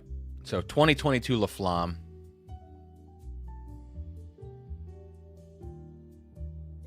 Keith asks, did you go through a buy everything phase, or were you able to avoid that because of your Scotch history? No, I'm still in a buy everything phase. Like, I'm at the tail end of my buy everything phase. And I just went through like a very quick buy everything phase for wine. And when I say that, it's not like I was out buying $200 bottles of wine, but like $50 bottles. Like, I was at a point where I'm like, I'm just going to pick up this $35, this $45, $60 bottle, whatever. And I quickly squashed that because I'm at the tail end of my phase of that with bourbon and American whiskeys. You just can't afford to do that. It's not tenable. And frankly, I find myself getting rid of so many bottles now that it's like, this should let me know about how I choose to buy things in the future. So I'm very selective now with what I buy, especially what I bunker for future, backups and things like that. So yeah, it's just I think everybody kind of goes through it though, unless you start with like a budget or an allowance for yourself of how you're going to handle it. And to those people, I take my hats off to them, because I didn't have that self-control. Yeah, Jeb, I'm in my sell everything phase. It's more exciting. 100%. So, all right, so on to La Flamme now. I'm getting juicy fruit bubble gum. Lots and lots of citrus, lots of orange notes. And I know this is Armagnac finished. And Armagnac, to me, provides a couple of different notes. Sometimes you can get, with a really dark whiskey, if you throw an Armagnac finish on a really dark whiskey, a really aged whiskey, sometimes you get plum notes. You get like blackberry, grape, plum, those kinds of notes.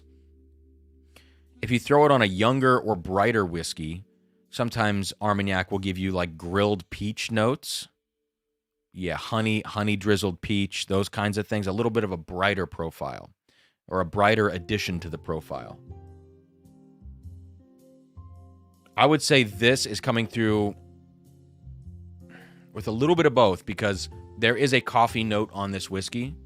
So on the base of the La Flamme, I'm getting coffee.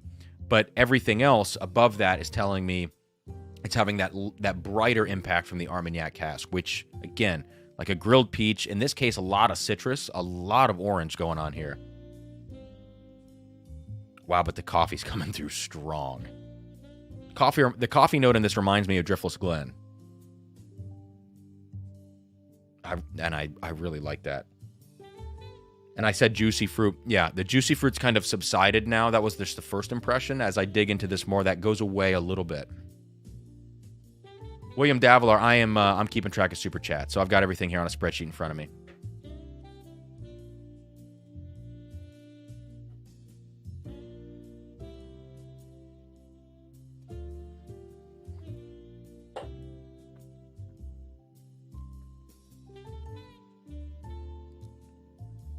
God.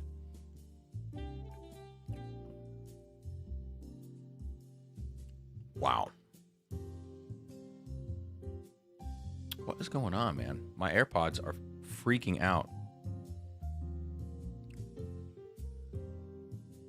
Brand new AirPods. Brand new. If you guys were here and you heard my story earlier. Brand new freaking AirPods.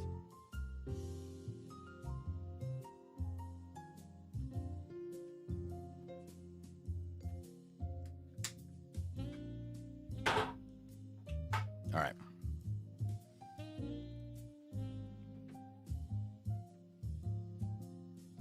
All right, so Joe says, really good friend of mine went from 2,100 bottles of really good wine to 400, and 400 is still too much. But imagine the money you make back on selling that 1,700 bottles of wine. Wow, especially assuming that it's really good wine. So Poobah says, the big advantage J. Henry and Sons has is that they're using some of the finest grains in the country. I think they work with UW. I don't know. That's a really good question. Or really good point. Christine, is Sarah aware of your buy? Yeah, she's aware, unfortunately. Yeah, she's got to be aware. We were looking at houses today. Ugh.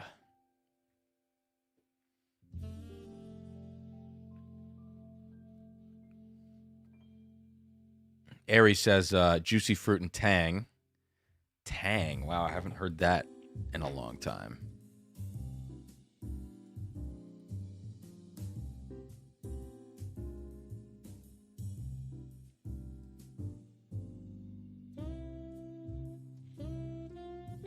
Wow, had to look that up. It's been a long time since I've heard that name. So, candied fruit in that. Yeah, maybe. There might be some candied fruit in La Flamme, but it's definitely bright, you know?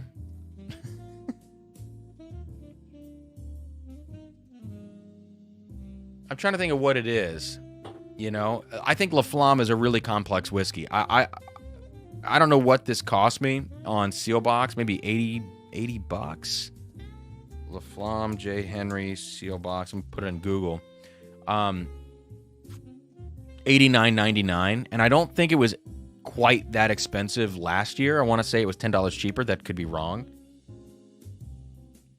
I think it's worth it. I really do think it's worth it.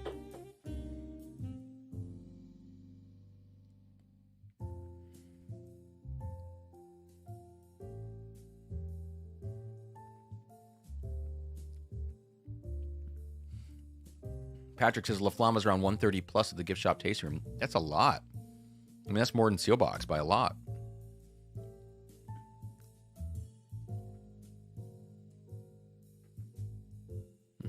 Jeb, my cellar tracker only shows 11 bottles pending delivery, so I consider that a win.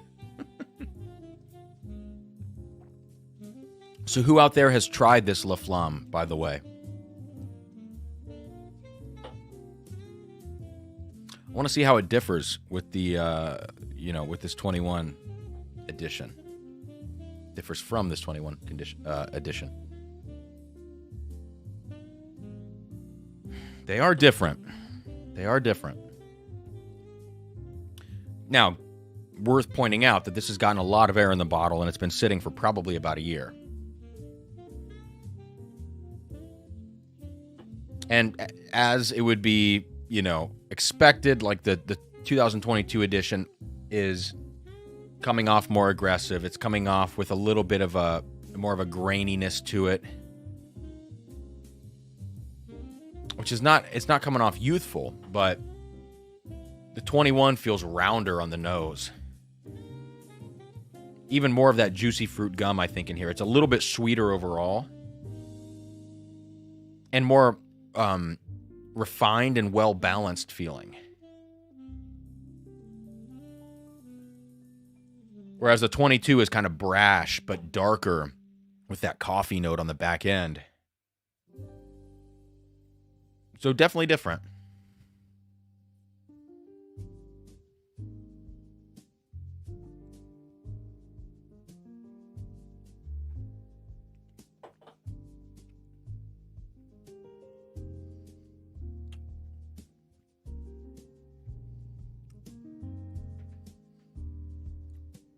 Terrence says, first, as a Wisconsinite, I can't say I like everyone saying, Wisconsin, really?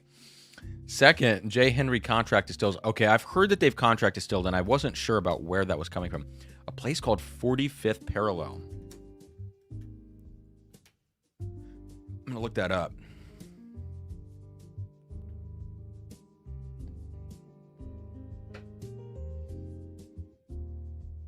Wow.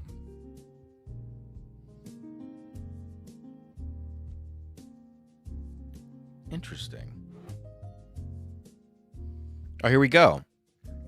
Who said that earlier about the UW connection? Yeah, Poobah says it. The big advantage J. Henry & Sons has is they're using some of the finest grains in the country. I think they work with UW. On the back of this label, for 4 generations, our family has grown superior seed corn and grains on Henry Farms. In 2009, we produced our first world-class bourbon with heirloom red corn, wheat, and rye developed at the University of Wisconsin and grown on our farm.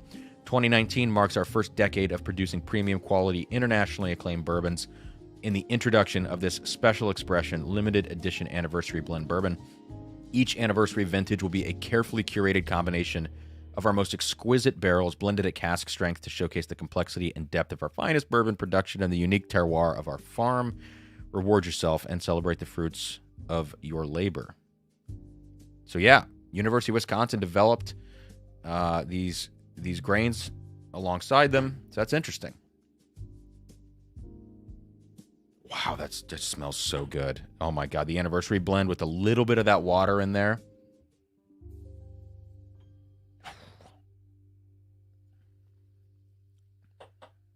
Oh. It's still, yeah, it's a little bit rough around the edges. A little sharp, but my God.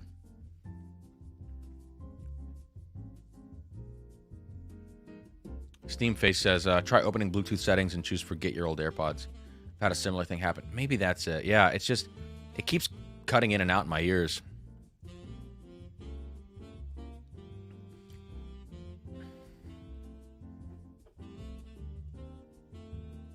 All right, so comparison between the 21 and the 22 La Flamme.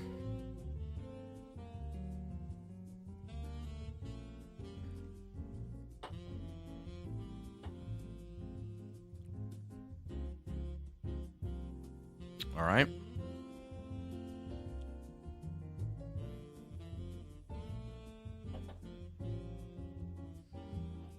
The 22 is similar to the anniversary blend, a little rougher around the edges, but I think I like it better because of that coffee note, because of how dark it is on the back end. Yeah. The 21 is sweeter, lighter, a little bit better balanced, but not as exciting. 22 is exciting. All of these are good. You cannot go wrong with any of these bottles. And whoever wins the giveaway, the second place in the giveaway is going to get samples of all of these. Whoever wins first place in the giveaway, who wins the bottle of the J. Henry Anniversary, I will include samples of these two as well in that box. Wow. All good stuff. So now I want to taste the 2021 edition of the Anniversary blend from J. Henry. See how these things stack up.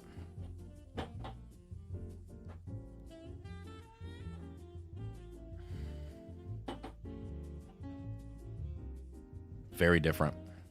Very different.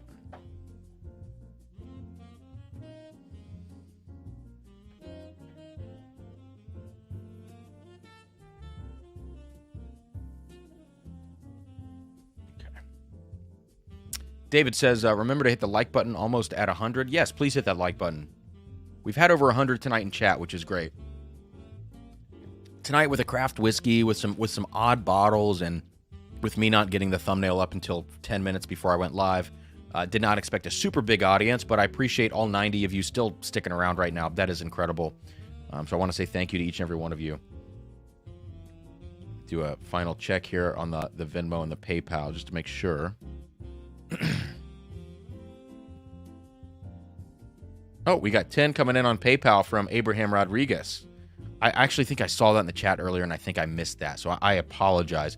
But $10, 2 entries for Abraham Rodriguez in the old PayPal. So let me get that.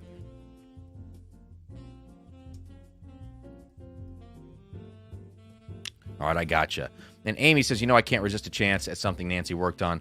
Yeah, so I think, Amy, in speaking about Nancy or thinking about her, I think Nancy has a profile. Like, I think she has, it's becoming clear to me, even across different distilleries, working with different different distillate, different bourbon and rye and all this stuff. I think I'm starting to recognize her impact on these blends.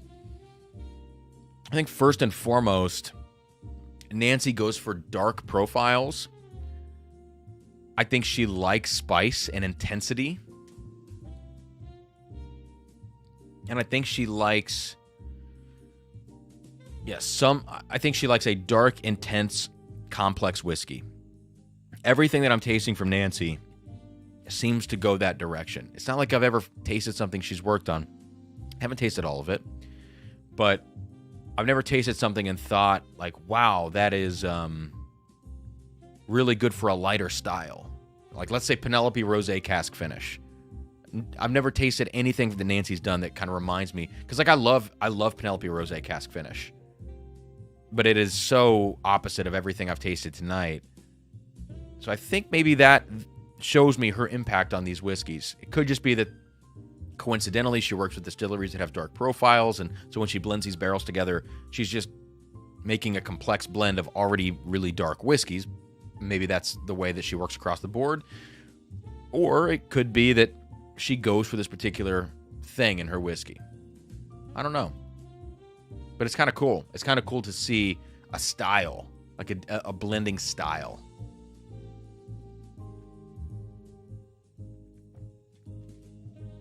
So let me tell you guys about this idea that I've got. And I don't know if I should do it on live streams. And I'm going to taste these 21 versus 22 in a second. So I asked the Patreon earlier about what bottles do you think I should throw in like a rye whiskey bracket. I'm not sure if I put a dollar amount on that when I asked the question, but in my mind, I was thinking around $50, $55 and under for rye whiskeys. I know that ryes can be more expensive. The idea was that I would jump on this stream tonight and I would have enough time today to have poured out, I don't know, 8 2-ounce samples, and for me to pour them out, and then Sarah come in the room and randomly label them A, B, C, D, E, F, G, etc. And then me come on the stream and do maybe the first half of a bracket or something. But then people in the Patreon were like, they were giving me great ideas on ryes. Woodford Rye, New Riff, Peerless, which is double the price range of what I wanted, but still a good idea, actually. Just a lot of good rye options. Pikesville, Elijah Craig Rye. I already had some picked out myself. And I'm thinking maybe I'm going to blow out an entire rye bracket and do 16 ryes. Go down 16 to 8 to 4 to 2 to 1, something like that, and make it an ongoing thing. But I don't want to drag it out too long, because I think it's going to be kind of annoying to drag it out too long. So my idea is, well, it's just that.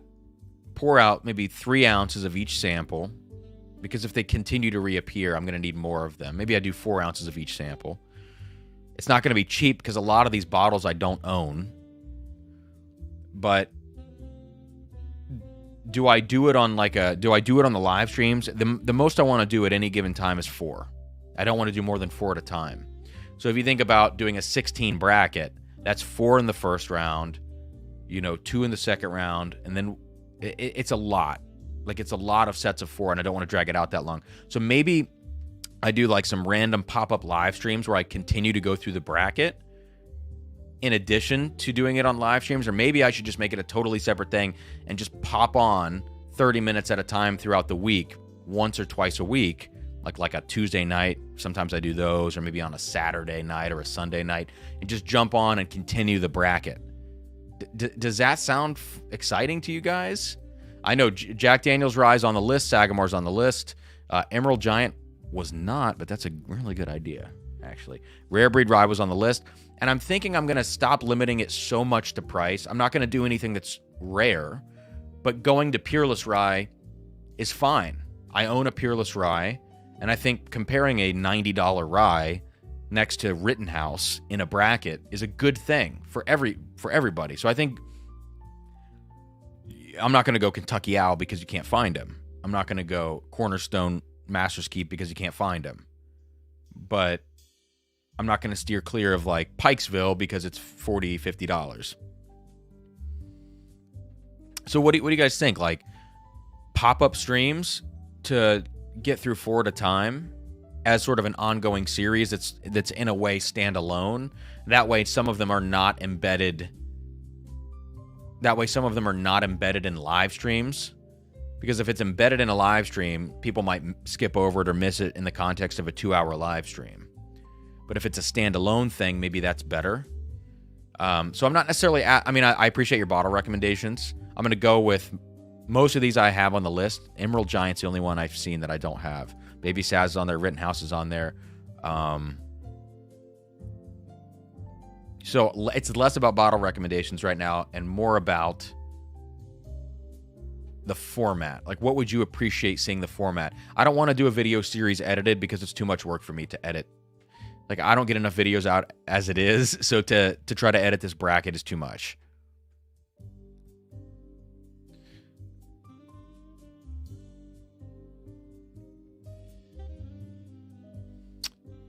So, Raining PC says lives are too random. You need structure. Maybe. But it's like if people miss them, they could always go back and watch them. And the idea is that there's a link to a Google Drive answer key that anybody can go to at any time that Sarah uploads. So I never see it. I put the link in the description, but like I have no reason to click that link and figure out what they are ahead of time. So she helps me label the bottles. She puts that link up. I put it in the description of the videos. You guys can see it at any time. I can show the bracket because the bracket's just going to say A, B, C, D, E, etc. And then you can go to the answer key yourselves and see the corresponding letter to what the bottle is.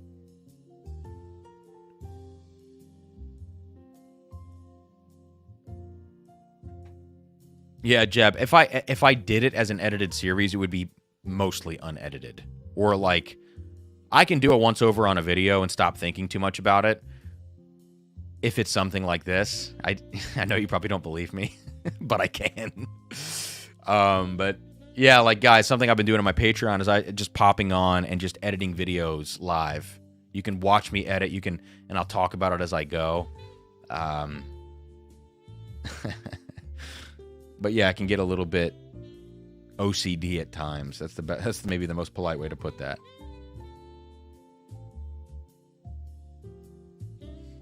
Terrence says, why not do 2 sets of 4 on a live? Because I could. I'm just trying to reduce the amount of whiskey I drink on live streams. That's kind of an important thing for me, just health-wise. And I think with these blinds, I can imagine myself going back and forth on them so much that I almost end up drinking an ounce of each pour. And if I do 4 of them, that's a lot of whiskey.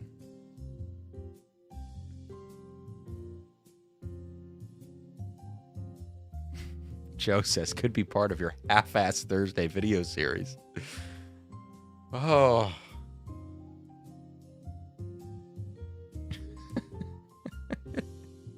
That's hilarious.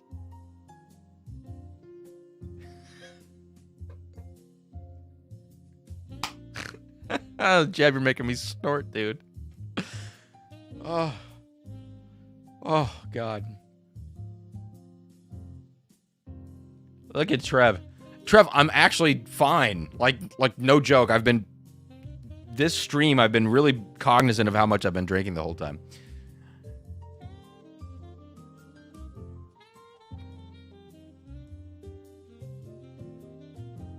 Amy says, 15 to 20 minutes on Thursday. Let us know what the bottles are. Before start, let us guess the... Ooh, Amy. Let us know what the bottles are. Before start, let us guess the winner bottle up front. And randomly select a person that guesses that winner for samples or a bottle. Damn, that is a good idea, Amy. So what do you think, Amy? Do you think doing it on a stream then, or doing it like before the stream on a separate stream? Or just the first 15 to 20 minutes of a stream? It would drag it out for quite a while unless I did 8 at a time.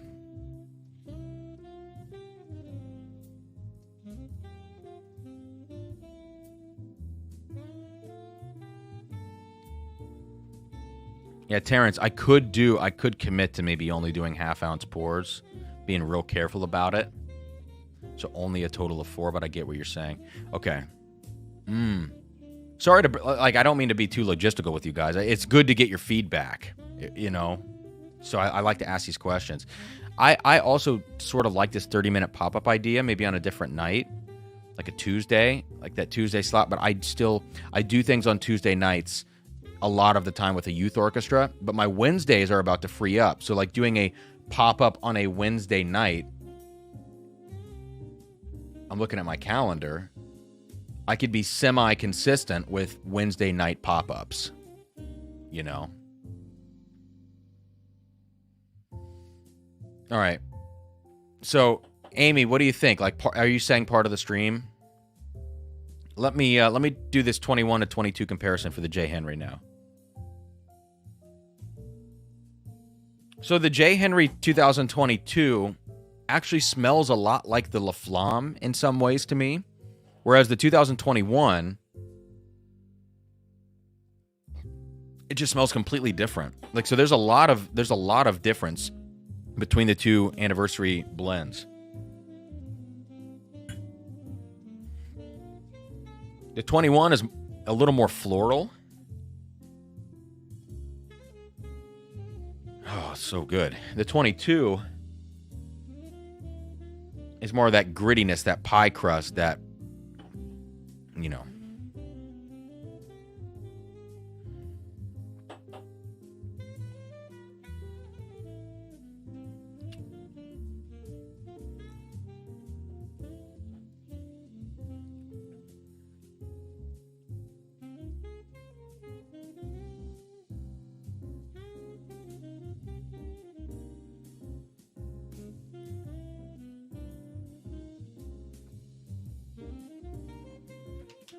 Okay, Amy was saying, I'm sinking on Thursday, and the bottle that wins overall is the winner bottle, not a winner each week. That's what I was thinking. It was like a winner each week. I'm going to have to I'll keep that in mind, Amy. I'm going to have to think about this a little bit more on my own. All right, on to the 21.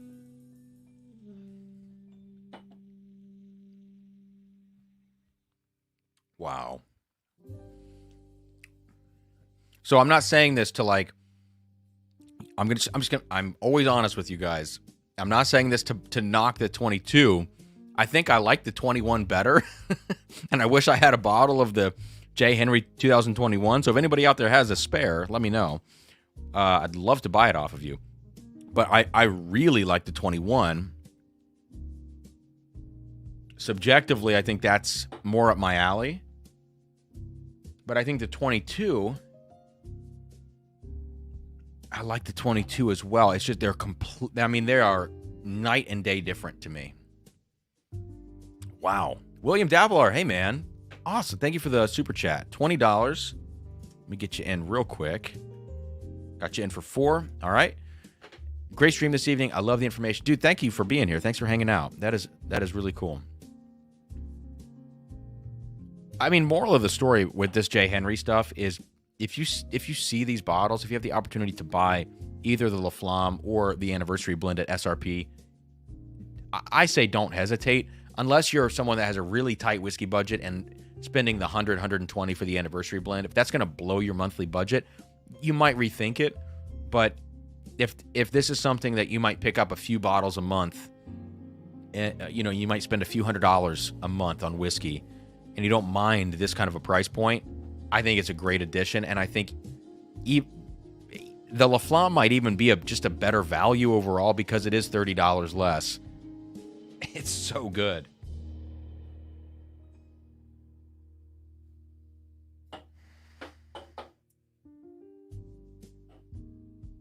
And what's crazy is that the different vintages of the La Flamme, the 21, which I said was a little bit brighter, smoother around, just smoother overall, that actually carries through to the 2021 Limited as well. And the 2022 Limited, which is a little grittier, carries over to the La Flamme 22, which I said had that coffee note in the back end, and it was a little more textured. Like, it's funny how these vary so much.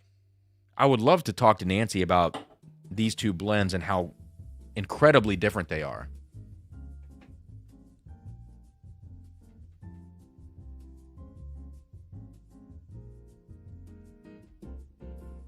Yeah, and Terrence, you know what I didn't think about with this, and thinking about the amount of whiskey that I would consume for a set of 4, is that I'm not trying to taste those ryes and name off proof age, distillery type, you know. There's no need to do that. It's just pick a winner of the 4.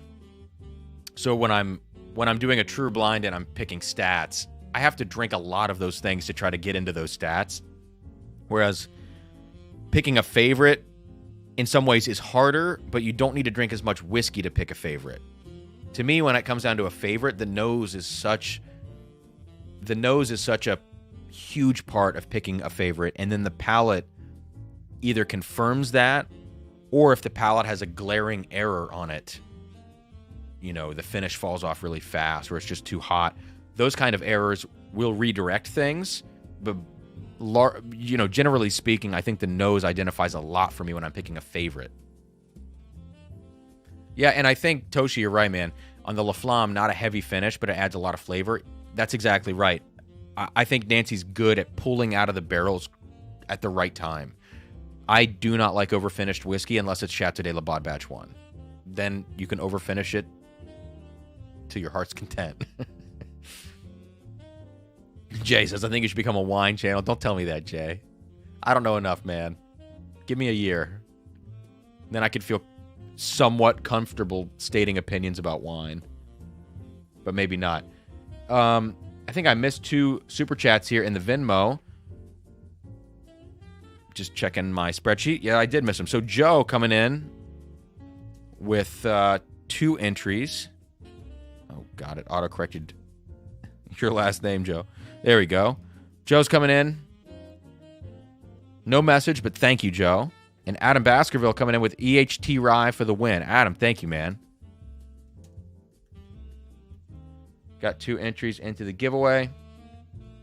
EHT Rye for the win in the rye bracket, which I don't know. I don't know how EH Taylor Rye is going to do, but that's a good one to put in. And I don't think I had that on my list, but why not put that on the list?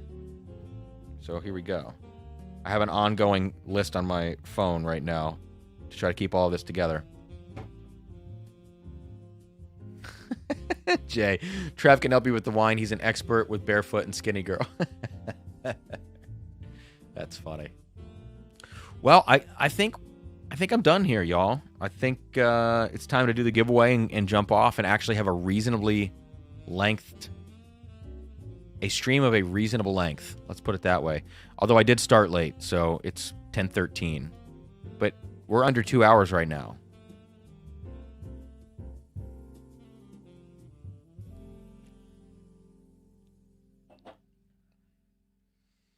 All right. So maybe the rye bracket becomes a live stream thing, because if I can get through 8 pours, in 2 weeks I will be out of the prelims. In 1 week I'll get through the quarterfinals. And then another week and I could get through the semis and the final. So it would be a 4-week process to go through this bracket. Is 4 weeks too long for an ongoing live stream series? Or should it be something where maybe I make the semis and the finals a standalone? Like that becomes a pop-up. So there's a question for you guys. If I do 8 on a stream and I have a total of 16, is 4 weeks too long to go through a series like that? Raw Corporation says, is New Riff malted rye? I think I might avoid malted rye in that series, because that kind of opens the door. That opens the door to a lot of things. Because I don't think I'm going to put Chattanooga 99 in there, because there's a lot of different ryes. I believe there's some malted stuff in that too. Terrence says, change it to Whiskey and Wine by Cam. I'd watch that. I'll tell you what, guys. I've thought a lot about a rebrand on the channel. I really have. For, you know, as many of you know, for a lot of reasons. Not the least of which is one particular reason, but there are many other reasons. I've thought about a rebrand on the channel, but I think Drums and Drams, because I've got some videos that I'm pretty decidedly going to make now with some just performance videos where I talk up front, talk about, hey, if you guys are going to watch this video, maybe drink this whiskey while you watch, and here's a performance from me. Enjoy. And it's literally just a performance video on the channel, but just a little something different for you to see, different side of me to see. And Drums and Drams makes sense with that side, you know.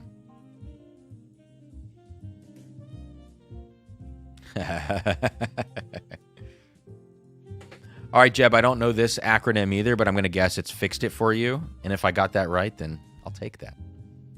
Keith says, don't rebrand, dude. Marshall, $10 Venmo coming your way at the end. Good stream tonight. Thank you, Marshall. Let me check out let's cut these payments off, guys, to the Venmo, PayPal, Super Chat. Let's cut those off at, let's be smart about this, 10:20 p.m. Eastern. So that gives you like 3.5 minutes or so. So, Marshall, I got you in for, that might be another 2 or just 2 in general, but either way.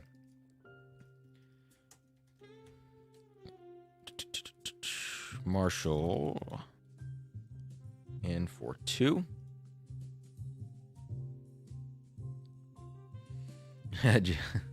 Ari says, don't Cam, just make a secondary channel like everyone else. No, I don't have enough followers for that. 3 weeks of qualifiers and 1 week finals.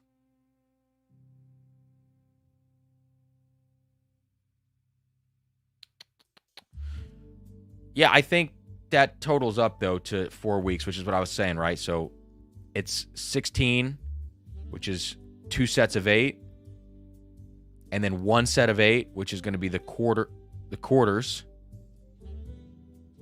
Yeah.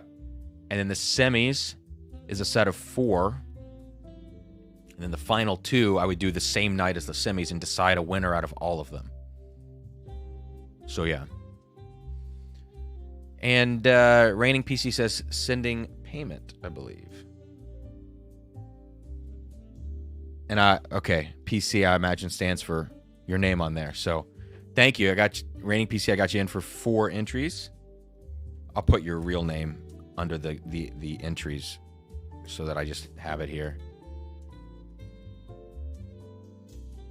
Okay, gotcha. And let me check the PayPal one last time while I sip the rest of this 2022 J. Henry, which is what the first place winner is going to get tonight.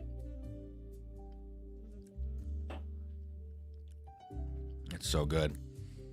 I think I like the 21 more. If I had a bottle, I'd be sending samples and giving this away too. I just don't have a bottle. I didn't know about J. Henry and Sons at the time that the 2021 LE was released.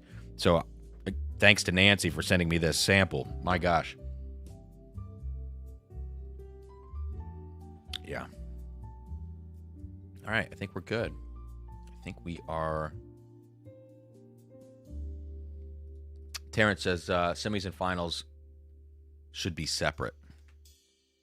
So it could be 5.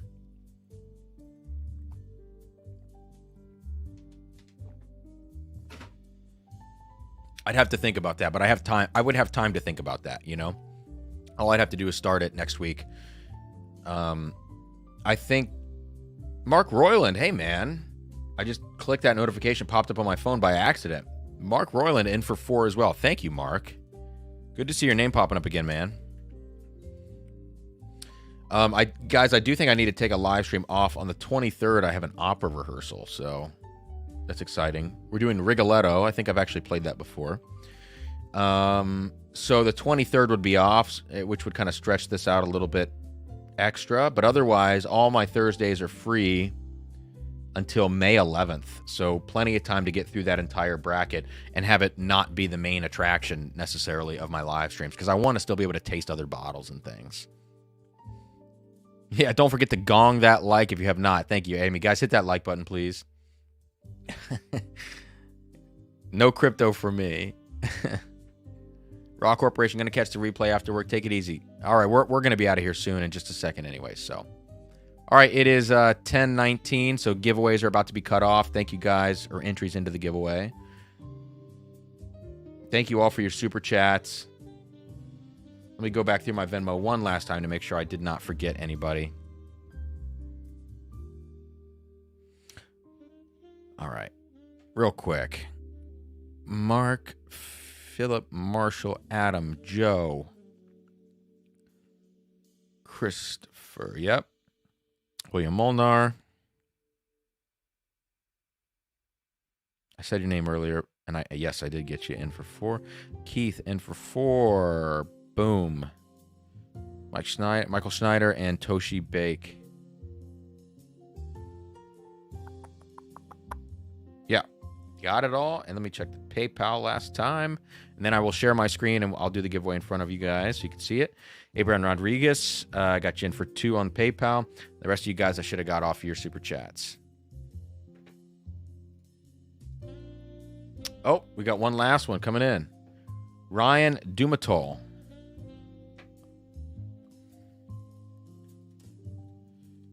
Ryan, I don't know your name, man. Thank you for jumping in there. 2 entries on the old Venmo. Appreciate that.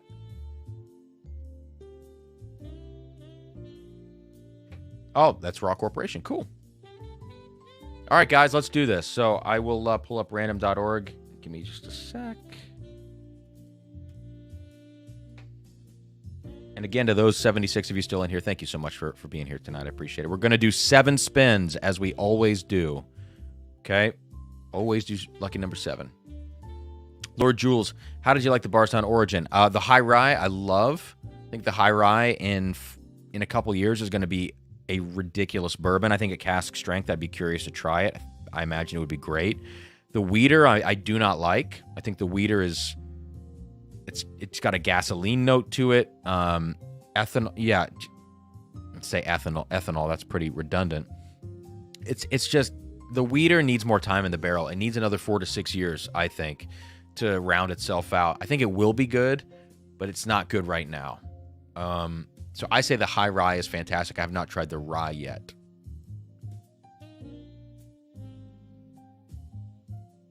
Terrence says, I know you said bottles are set, but I'm sipping on New Riff Balboa Rye while watching and bothering you, and boy, is it delicious. I've not tried that one. What is Balboa? Is that malted or something else kind of weird going on with the rye? I'm not sure. All right, good luck, everybody, on the giveaway. Let me share my screen. Excuse me. Jeez.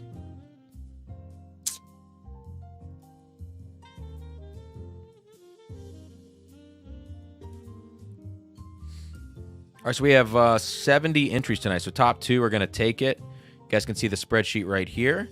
Got your names on the left as you've entered at different times. So sometimes there's double names depending on who's entered. Take a second actually right now if you're watching and check your name and your number of entries.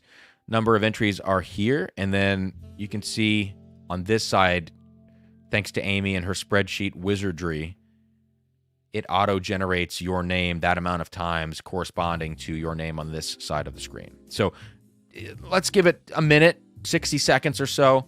I can remove this camera. There we go. Take a second. Check your name. We'll do it this way. No, we won't. We will do it this way. Check your name. Make sure you got the right amount of entries next to your name for the amount of super chats. Terrence says not malted, just an heirloom rye. Okay, Joe, but yeah, it's just not available enough, I think, for the flight. I want it to be available, no matter the price, but doing my best to keep the price low-ish. Joe, the Balboa is a type of rye grain. I can send you samples if you need it. I won't say no to samples, Joe, but I'm not chomping at the bit to try it necessarily. Zayfoid FPB says, we got to try barrel during their thieving tour this past November that they told us was out of their origin barrels. Would love for them to put it out at barrel strength. They're doing barrel picks for other companies, so not sure about the bourbon, but I think they are doing the bourbon as barrel picks for other bottlers. Definitely the rye, since Matt Porter had one of their ryes. Great rye, 95.5. All right, so no one has contested this list, so let's get into it. So I'll copy all of these names down here.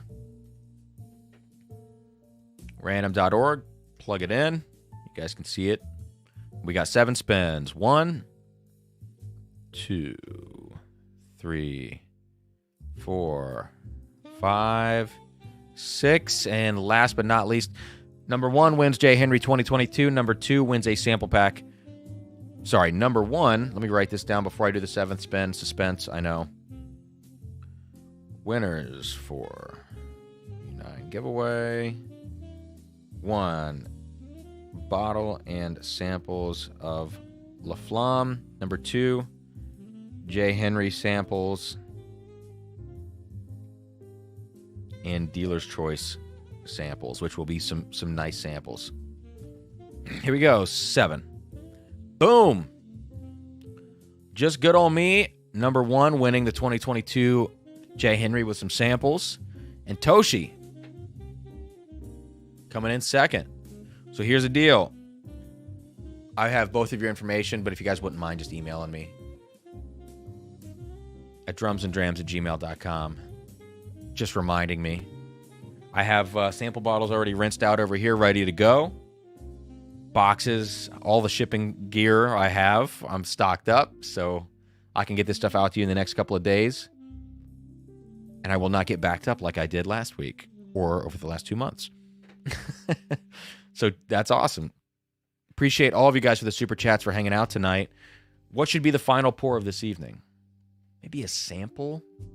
Looking over at my samples. Maybe a sample? Or maybe something behind me. By the way, the Wild Turkey 12-year got way better with air. It was good already. It was just a little disjunct. Way better with air.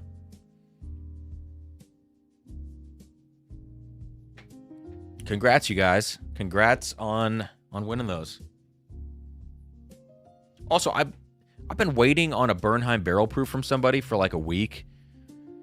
And I think he finally got it out, but I was pretty bummed about the amount of time it took because I really wanted to have that Bernheim barrel proof for tonight so I could taste it and then make a video shortly after. I still need to edit the Thomas H. Handy video. I have that shot. I just haven't had a chance to sit down and edit.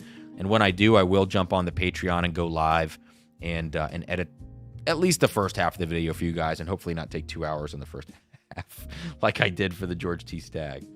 That was a good learning experience, let's just say. All right, final pour for the night. What's it going to be?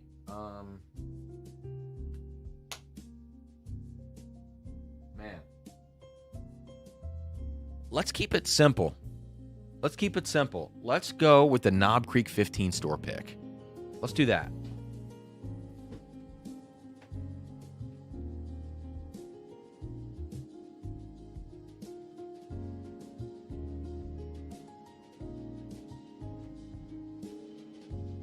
All right. Yeah, don't mind what I'm wearing right now, by the way.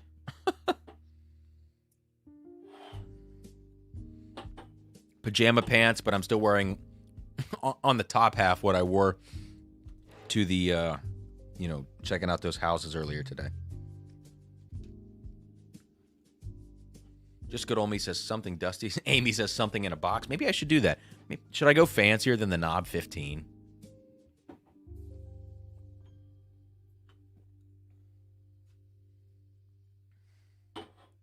I still have like 3/4 of an ounce of Pappy 15, but I need that for a video. Jay says Sarah wants her pants back. These are my pajama pants, Jay, but they're literally, I think they're from Walmart, dude. But for some reason, I found these great pajama pants from Walmart that are killer. Just good old me says KC15. I'm gonna listen to tonight's winner. Knob 15 is fine. But if you have something dusty, I do have something dusty. Let's go dusty. Let's go low proof dusty. This is for you, Toshi.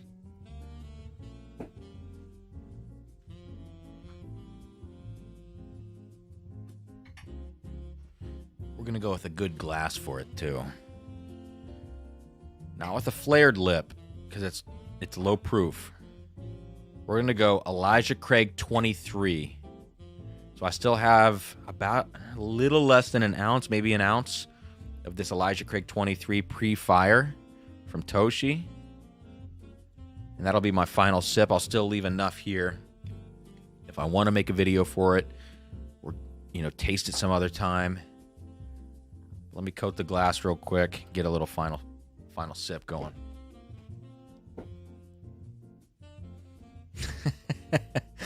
I like, look, Airy. I like my tight pants. They are a little tight right now. Look, I told you guys too, I've gained 10 pounds back. I've actually, at this point, about more like 12 pounds back since I lost my 20 last year. So I got to get on it. I got to go, and it's all right here. That's why I'm wearing a black shirt. So got to get on that. All right, Toshi says, pouring that right now too then. Dude, Toshi, this is such a good bottle. It's so good. Man. There's a little lemon pledge going on in there in a good way. There's like kind of an almond paste thing. Yeah, I would go like marzipan on that. But beyond that, you're talking about like floral, fragrant oak. Man, what do you get on this, Toshi? Smells like an antique shop also. And definitely kind of like a dark plumminess to it. Ooh.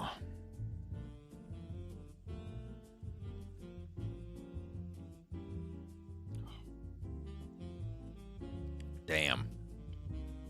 Wow, it's so sour in the best way. Yeah, Toshi says, holy shit, that lemon comment is spot on. Never picked that up. Almost lemon cleaner-like, but not in a bad way. Okay, and that's a good note, too. Prune, yeah. Wow, but all wrapped up in that dusty blanket, you know? That antique shop thing. It's fantastic. All right, guys, good night. Thank you all. Toshi, epic sample, dude.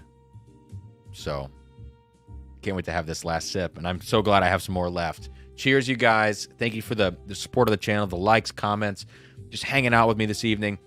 I'll be back next Thursday. I will be live next Thursday unless something goes wrong. Before then, you should get at least one video from me, the Thomas H. Handy, if not a second video, which I have 3 planned out, ready to record. Just need to get everything recorded here. I have a free weekend. Sarah and I are going to go check out some more houses. I'm going to practice some music, do some more part assignments for the orchestra, and hopefully record a couple videos this weekend. And that's it. So, thank you all so much. And I'm going to have this Elijah Craig 23 as a final sip. See you soon.